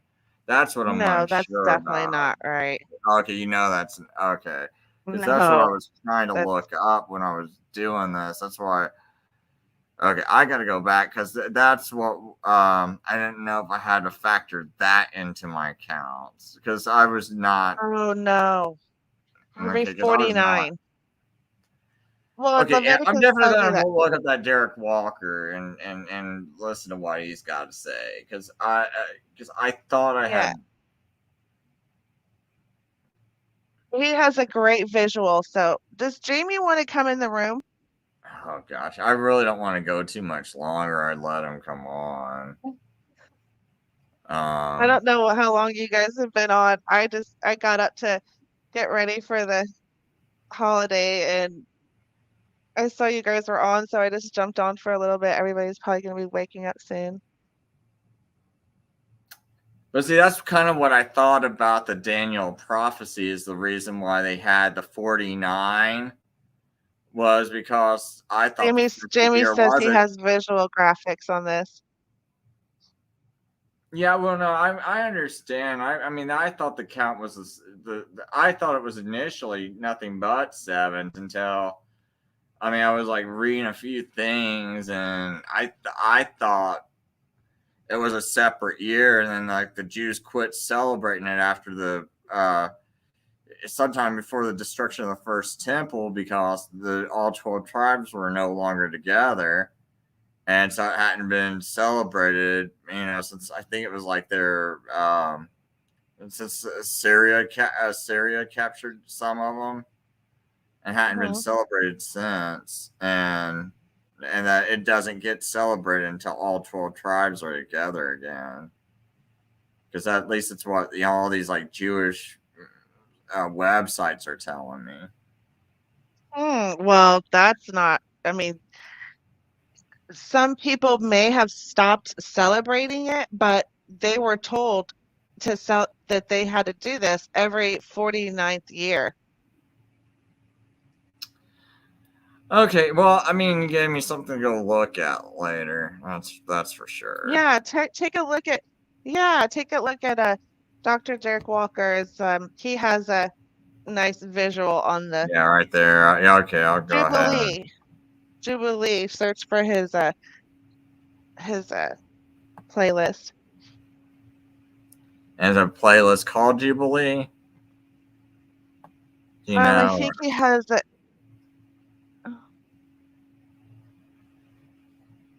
Well, he's got a lot. Let me just get to the bottom here, because I'm at the end of all of it. Would it be Bible Chronology by any chance? Oh yeah, look at that one, Bible Chronology playlist. Oops, I didn't want to hit. What's one of the? I just want to look at some of these. Hey, now is he someone that believes in a like 3 days and 3 nights like we do, or? Oh, I hear there. The key time, 1 day with the Lord equals 1,000 years. Oh, I'm not. I don't know. Oh, here it is. Jubilee principle right here. There you go. Yeah. Okay, so I'll make sure to watch that later.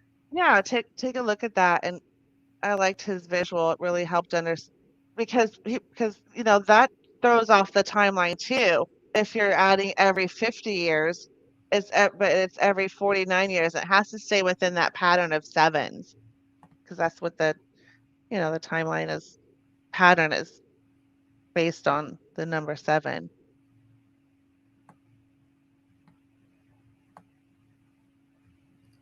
Yeah, if I think that makes sense, I'll probably start looking at this other stuff.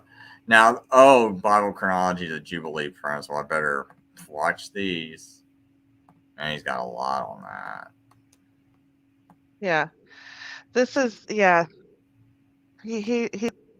does a really good job explaining it, so it's so easy to understand. It's easy to follow it. Curious about these unreckoned time ones. Yeah, so now the one thing I'm curious about is is his dates the same as yours though? No. Okay. He has the same understanding as like what my dad was studying, the 4 periods of 490 years, but his dates are not the same. Okay, because I was just curious about that, because because I really feel like the dates I'm going by are pretty solid. I mean, I've exhausted myself trying to. I mean, the worst I could possibly be is off by 1 single year. I feel like my dates are pretty solid. Take a couple hours and add up those ages in Genesis and see what you come up with. Use my I think I did send it in a template. Oh, you already did that on your template? Yes. And see if the math matches. And that will tell you, that will give you a starting point. Those ages in Genesis 5. I think what I'm going to do is, before I do that, though, I'm going to make sure I check out like what other sources think that Solomon's Temple chronology being built is. Because the thing about me, whenever I add this stuff up, I cannot keep. I could never keep chronology, and so I started doing all this Daniel stuff, and I started seeing like all this like good scholarship of dates, and it started helping me. When I read the Bible, I actually pay more attention to chronologies, and I actually know what's going on. So Yes. I want to get that down. That way, when I go back and do that stuff with Adam, once I start getting closer and closer to that date, it actually will matter to me, and I'll pay more attention. Right. I know. That's what these dates when it definitely helps you understand like where are we at in history here. When I'm reading Isaiah and Jeremiah and reading the Psalms, that really helps understanding where are we at, what year are we in when you're reading the Bible. But you're not going to be able to have a start date without the Genesis. Even Dr. Walker says that too. So take a look at that and see if you can look at the math and see if it lines up. Hey, I'm gonna cut out pretty soon, but have you ever heard of this? I never thought about this whole controversy about the Aramaic primacy of the Aramaic in the New Testament. And I mean, I know this is sort of off subject, but this guy, this Bible, a Sabbath special, Andrew Gabriel Roth Bible Origins, it's like a 3-part series. This thing is pretty interesting as far as like something, of making a case that the original New Testament scriptures might have been in Aramaic or Hebrew Aramaic. Like it's a really interesting case, and some of the things he brings up does give you something to think about as far as certain words. And it's like, because he's like, some words, in Aramaic you can't tell when they're going from Aramaic to Jew. And he says by knowing some of these differences, there is some importances. And like he talked about how he thinks that the reason why in the Revelation that the person's name is written on their thigh was that at some point, like I think it's like a Doleph and a Resh symbol. Yeah, Mark talked about that. I think you were on here when Mark talked about. Oh yeah, he did. Right. Yeah. So this guy is kind of like even like elaborating on some of that stuff Mark brought up. I mean, there's some things I don't quite agree with some of his interpretations of the Bible. But as far as some of this Aramaic stuff he talks about, I'm like, wow, that makes a lot of sense. And then what was it? He does make some good arguments for. I'll say that I'll give him this much. He makes a strong case to make me, not to totally toss out the 30 AD date for the crucifixion of Christ. So I yeah, do kind of, because I know you kind of feel more swayed towards the 30 AD date, and I'm versus the 31. I mean 30 or 31, but I'm more towards the 30. What's his I want to get his channel. I can't see very well. This isn't the so I got this thing's off of here. I'll do this. I'll copy this link. I'll throw that in the chat. I'll throw that in the back room too. Oh good, yeah. Because sometimes it's easier in that private chat to see these links and to copy and paste them. But yeah, okay. So that's the one video. But I think you should make sure you watch 2 and 3 too if you get time. Here, I'll go ahead and here's 2, so you don't have to hunt this down. But okay. I thought this was like a pretty interesting case, and I actually went and watched Mark's video, and I was like, those are really good points Mark brought up too. His video on Rumble. Oh, I just subbed to him on YouTube. I don't have his Rumble. I'll have to check him out. So just so I understand, are you saying that some of the New Testament was written in Aramaic? Yeah, and he makes a good case for. Okay. Maybe I don't know what this is. Well, he does go a little bit into the primacy of the Aramaic. So this might have like a lot of other. This might be a playlist with everything he's got, or at least continue maybe to the subject. I haven't looked at this playlist, so that's Mm-hmm.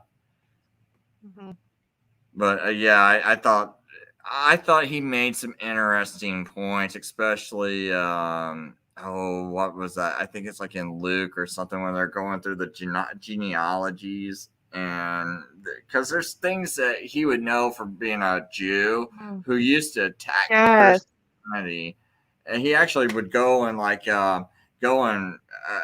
go debate with Christians and things like that, and then he wound up becoming a Christian. Then he had kind of a crisis of faith because one of the Jews brought up something to him, and I can't remember what it was in the video, and he said, man, that gave me like a crisis of faith. I think it's in that first video I posted, and he goes, that gave me a crisis of faith. So I had to go around, and I'm sitting there going, what in the world can I do to reconcile this? And I guess that's how he kind of came to thinking that this thing that maybe the original New Testament was written in Aramaic.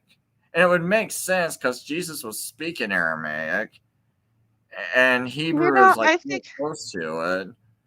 Mm-hmm. That's a Herb. I like Herb Selinsky. I mean, you have to. He does extensive. 40 plus years of work with the calendars and the languages and the translations. Have you've heard of Herb Selinsky? Oh yeah. Herb Selinsky, yeah, because he is incredible. Because he argues about the Tekufa, and I think that's how you pronounce it, which is like, what is it, like kind of setting? It's like a Hebrew word for trying to use the equinox. Right. Yes. That's where I learned the 3 days. I learned a lot from him with the 3 days in the.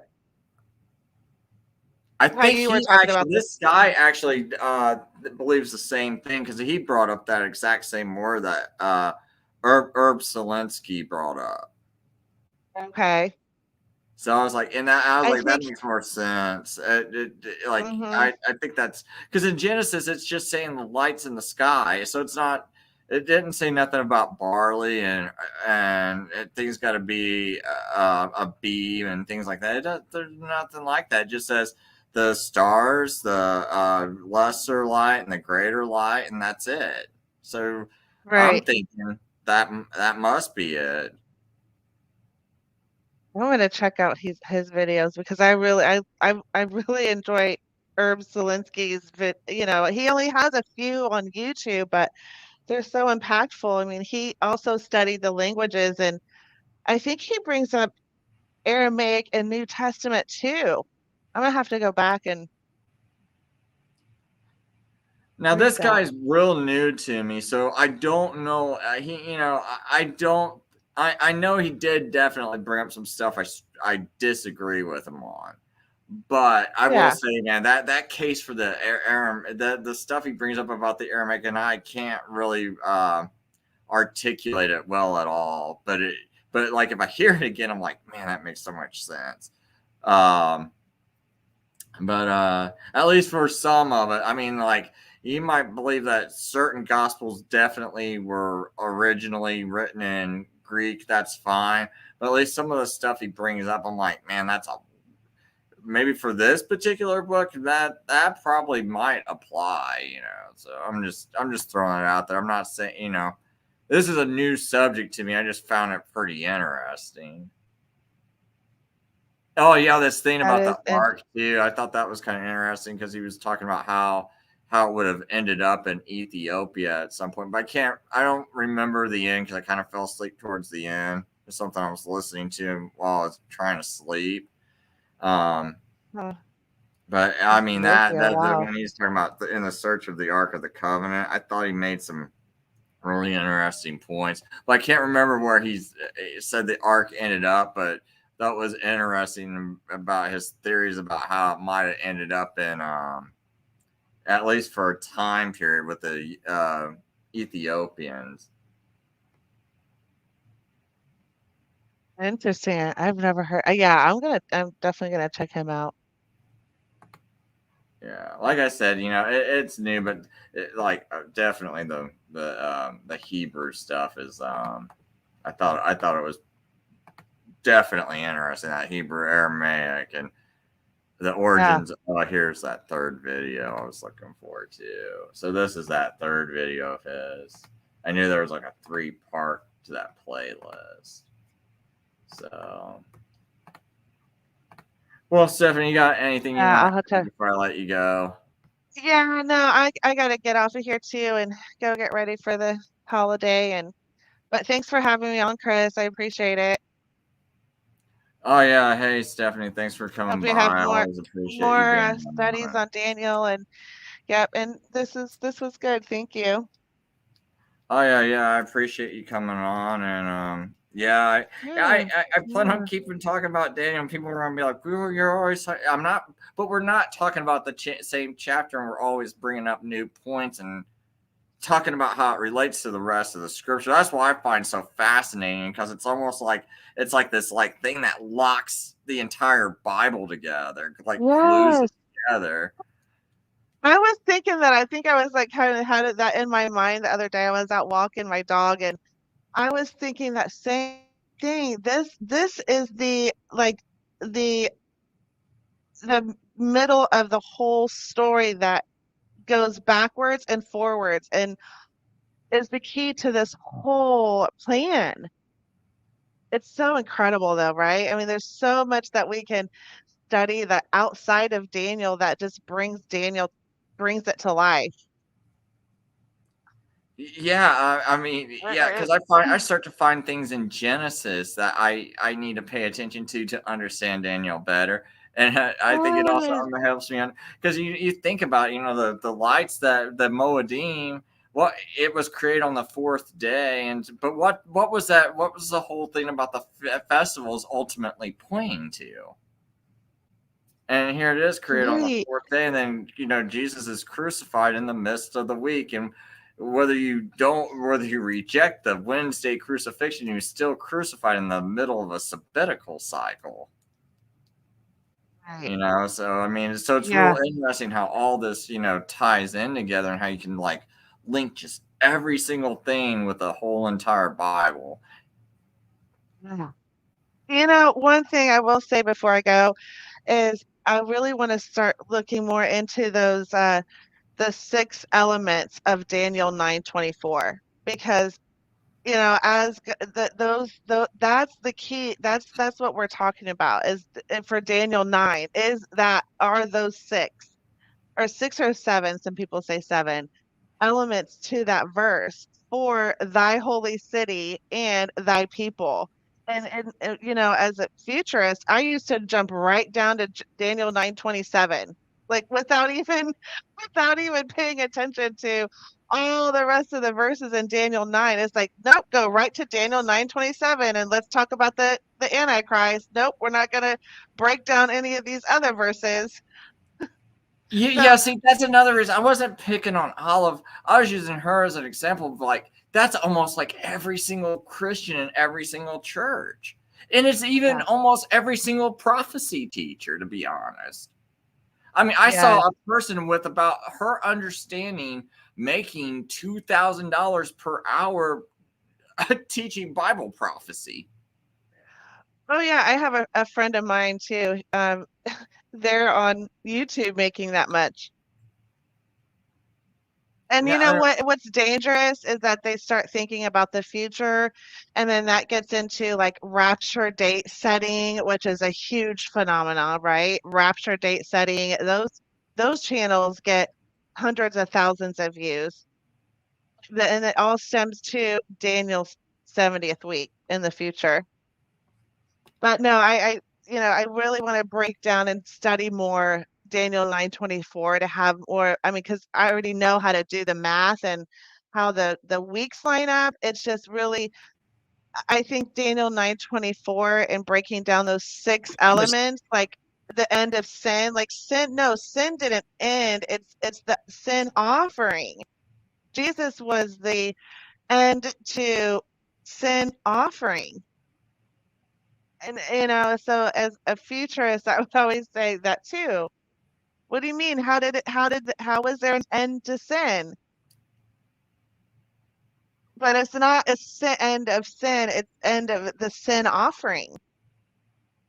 So that's what I really want to just, try to break down Daniel 9:24 and bring scripture from the Old Testament and, just kind of break it down and tear it apart so that we can understand how it was fulfilled. Even through Daniel 9:24 tells us it was fulfilled, even if you don't do the dates.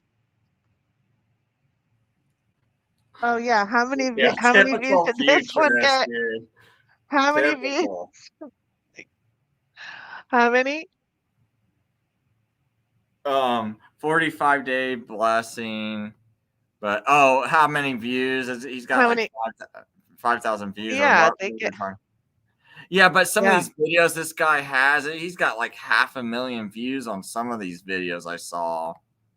Oh yeah. And I mean, it's like crazy, 32,000 subscribers, but it looks like it dropped off, which is kind of a good thing. When my wife showed me his videos a few months ago, like she was showing me all these videos and they were like 50,000, 500,000, 100,000.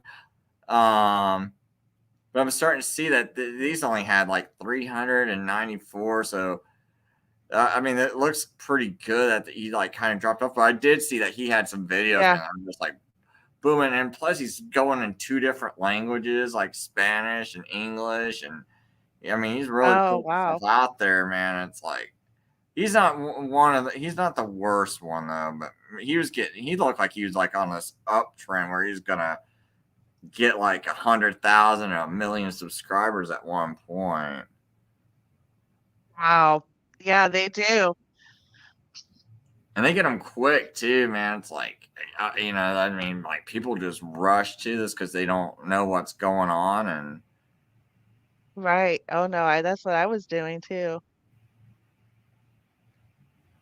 And then one other thing, I'm studying those 6 elements in Daniel 9:24. And also I think people like this was me too. I used to think, well, what do you mean that the 70 weeks have already happened? They immediately think that you don't think that there's a second coming. They immediately think that we just think that it's all been finished.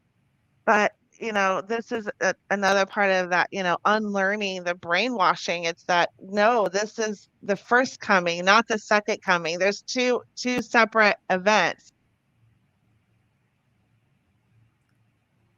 yeah, now this channel, these people right here, these are just a biggest false prophets there are. And this is just their YouTube channel, but they really are just they're blowing up on Rumble. Like this was the people I saw making almost $2,000. Like at least the one stream of theirs I watched because I was just curious. I was searching on Rumble, stopped there and started hearing all the craziness they're talking. I'm like, and I'm seeing like and this is Rumble, and I'm seeing like these people almost make $2,000 in an hour. And just one. This wasn't just 1 hour; it was like a couple hours. It was like $2,000 an hour. Like, because I was seeing $100 donation, $50 just flying up on the screen. I'm like, dude, this is crazy. Wow. And that's why I wanted to start doing more videos about Daniel. Because I'm like, dude, this is all based around the Daniel prophecy. Like all this delusion, all this money making, all this like nonsense. It's all based around a false interpretation of this. And it's like, and I can't take it, man. to be honest. Like, the one reason why I could be a little bit more cordial with Josh is because I feel like he's not settled in his position. Whereas, like, Donnie, he's writing books, he's making videos, you're pushing this ideology. So you went and you decided this is the truth, and now you're pushing a lie. This is not how you should be this is not how you should even handle scripture. So it's like with me and Donnie, it's a little bit different there, because it's like, buddy, you're pushing a line, and that's why things are a little bit. I don't think me and Donnie. I think it would be, if we ever debated again, it would be edgier, because I feel like it's false, everything he did, and just. Well, you have so much more information, and you have so much more information from different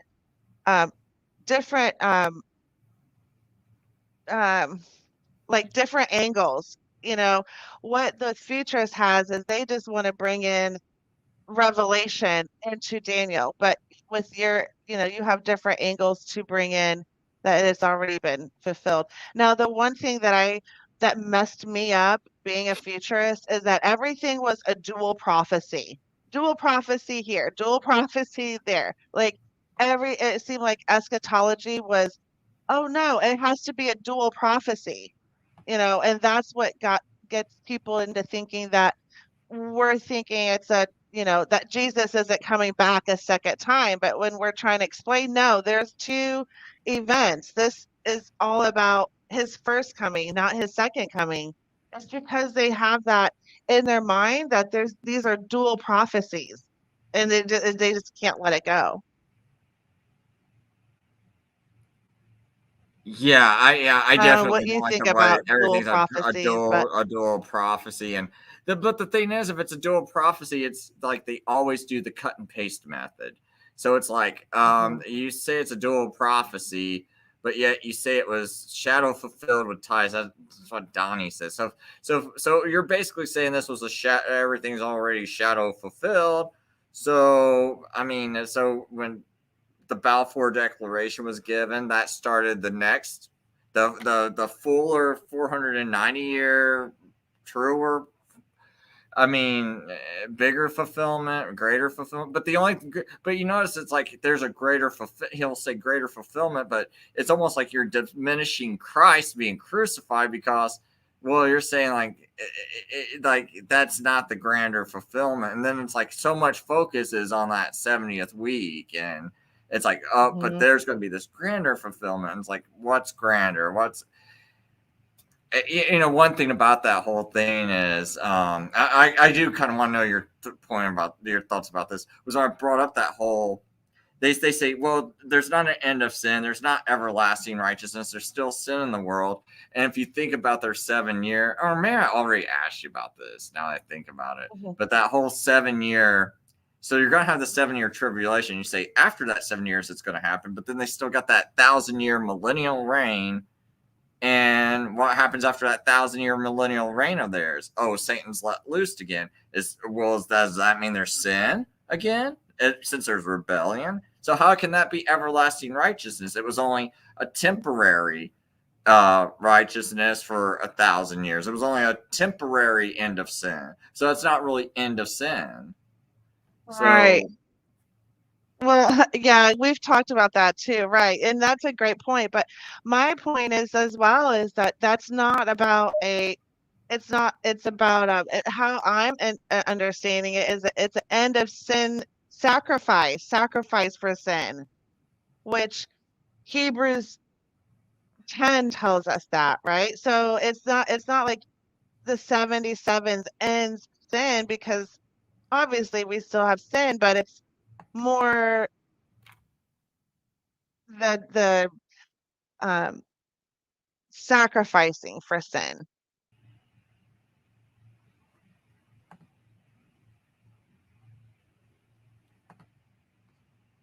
Yeah, I was just kind of looking at these. I am curious about the view count just for Daniel 9. Like, who gets the highest views when you just type in Daniel 9?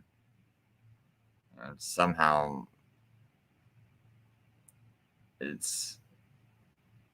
I'm really curious. Well, you know how you'll really see it is the rapture, because the rapture is what is linked to Daniel 9. It's rapture. Those are the rapture people. Tribulation. Yeah, so because they take that 70 weeks in the future for the Jacob's trouble week.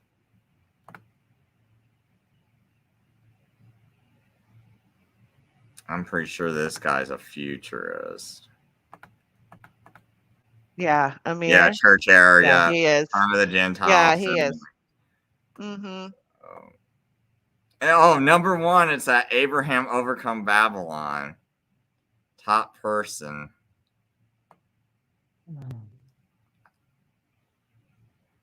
Yeah, you I'm really surprised this rapture. is it. Oh, go ahead. Rapture 2023.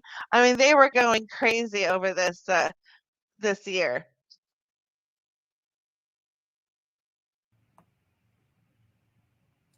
I'm really surprised I don't see more view. Oh, I didn't hit the view count thing. There we go. Dude, wow. Even when you type in that, I should start typing my video and just have just some kind of like video where I put rapture and 2024 and why. Or why not? This guy right here with the whiteboard. You should see how many views he gets. He's the main one. 176,000. But yeah, he even has more views now. I mean, you should see. He talks about the rapture all the time. I didn't mean to do that. I kind of wanted to see his channel. Wow, the dude's got over 500,000 subscribers and just oh yeah, and he breaks it down with the rapture dates and. Oh, dude, I should really make a video about this guy. When you're pulling in like 100,000, 300,000 Oh views. yeah. Oh yeah, they do. Yeah, what I might do is put like Robert Breaker and Overcome Babylon or Abraham Overcome Babylon and like the main notes and Daniel 9 and Rapture and do a video on these guys and why they're just nonsense and false teachers, man. It's like I'm just so sick of this, man. It's just like when you've been lied to for 30 years and you're just trying to figure out the truth. And it's like, I mean, I know Josh and people were like, probably tell us, we need to stay cordial. But at the same time, it's like, this irritates me. Like this sickens me. This disgusts me. Like, these people are just straight up lying to people. And this messes with people's brains. So, I mean, I can't. Yeah. It's the what people are. It's like my friends that I still we talk about. I try to still explain to them how this is not future. It's already happened. They it's almost like they have a meltdown because they think what I'm saying, even though what I'm saying what I'm saying to them is this is the first coming. No, we can still have a second coming. I almost have to say it like that. Like, this is not the second coming. It's okay. We're going to still have a second coming. This is the first coming. It's like, you can't even, they just like, don't want to let it go. They don't want to let that go. They want all of Daniel to be the second coming. When I'm like, well, we have to talk about the first coming first, just trying to break it down to them like that, because it's almost like they feel guilty for thinking that Daniel is about his first coming, which it is. Well, what it is, I think they got the most guilt for is keep saying that verse 27 is about the Antichrist. And I think they start to feel like that means I think some of them would feel almost like they were calling Jesus the Antichrist. Right, It's and kind of like, they do. Yes, I have a friend of mine that we were going round and round, and it's like, that's what's in their mind. Yes. Yeah, and Yes, I that they don't know think that quite we're how to going through this. overcome that out of their mind. How to break that, because they're so emotional, and they've been calling it Antichrist with such passion, and it's Yes. like it's And not. for them to change it to Jesus, being about Jesus, it's like it really, really, they like my friends get really like they have breakdowns because they just can't fathom that this isn't about the Antichrist. And I will say, like, you can still have your Antichrist week, but just don't take God's week. This is God's week. That was a miracle that we had this week.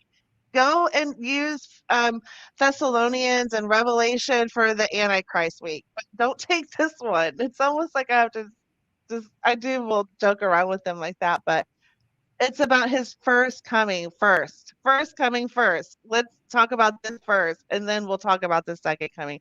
It's like we just get it all mixed it and jumble it all up.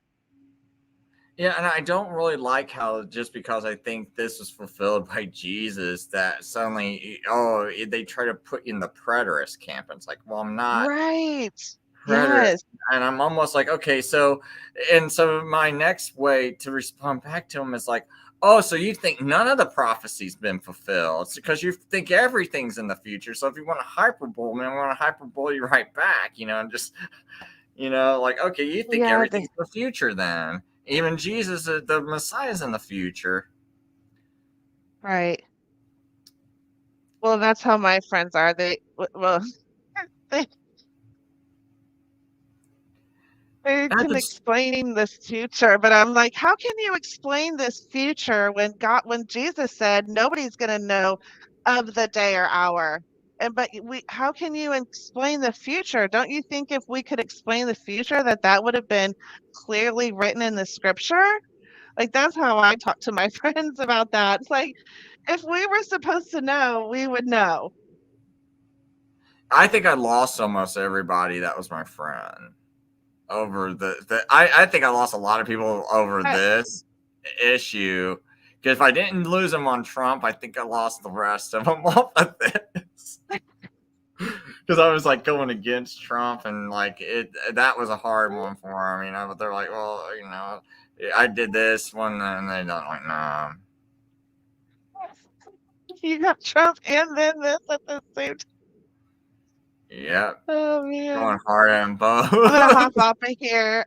That's why I gotta get out of here. Thanks for having me on. Yeah, it's good talking to you, Steph. Yeah, talking to you too. Have a good day. Yep, you too. See you. Bye.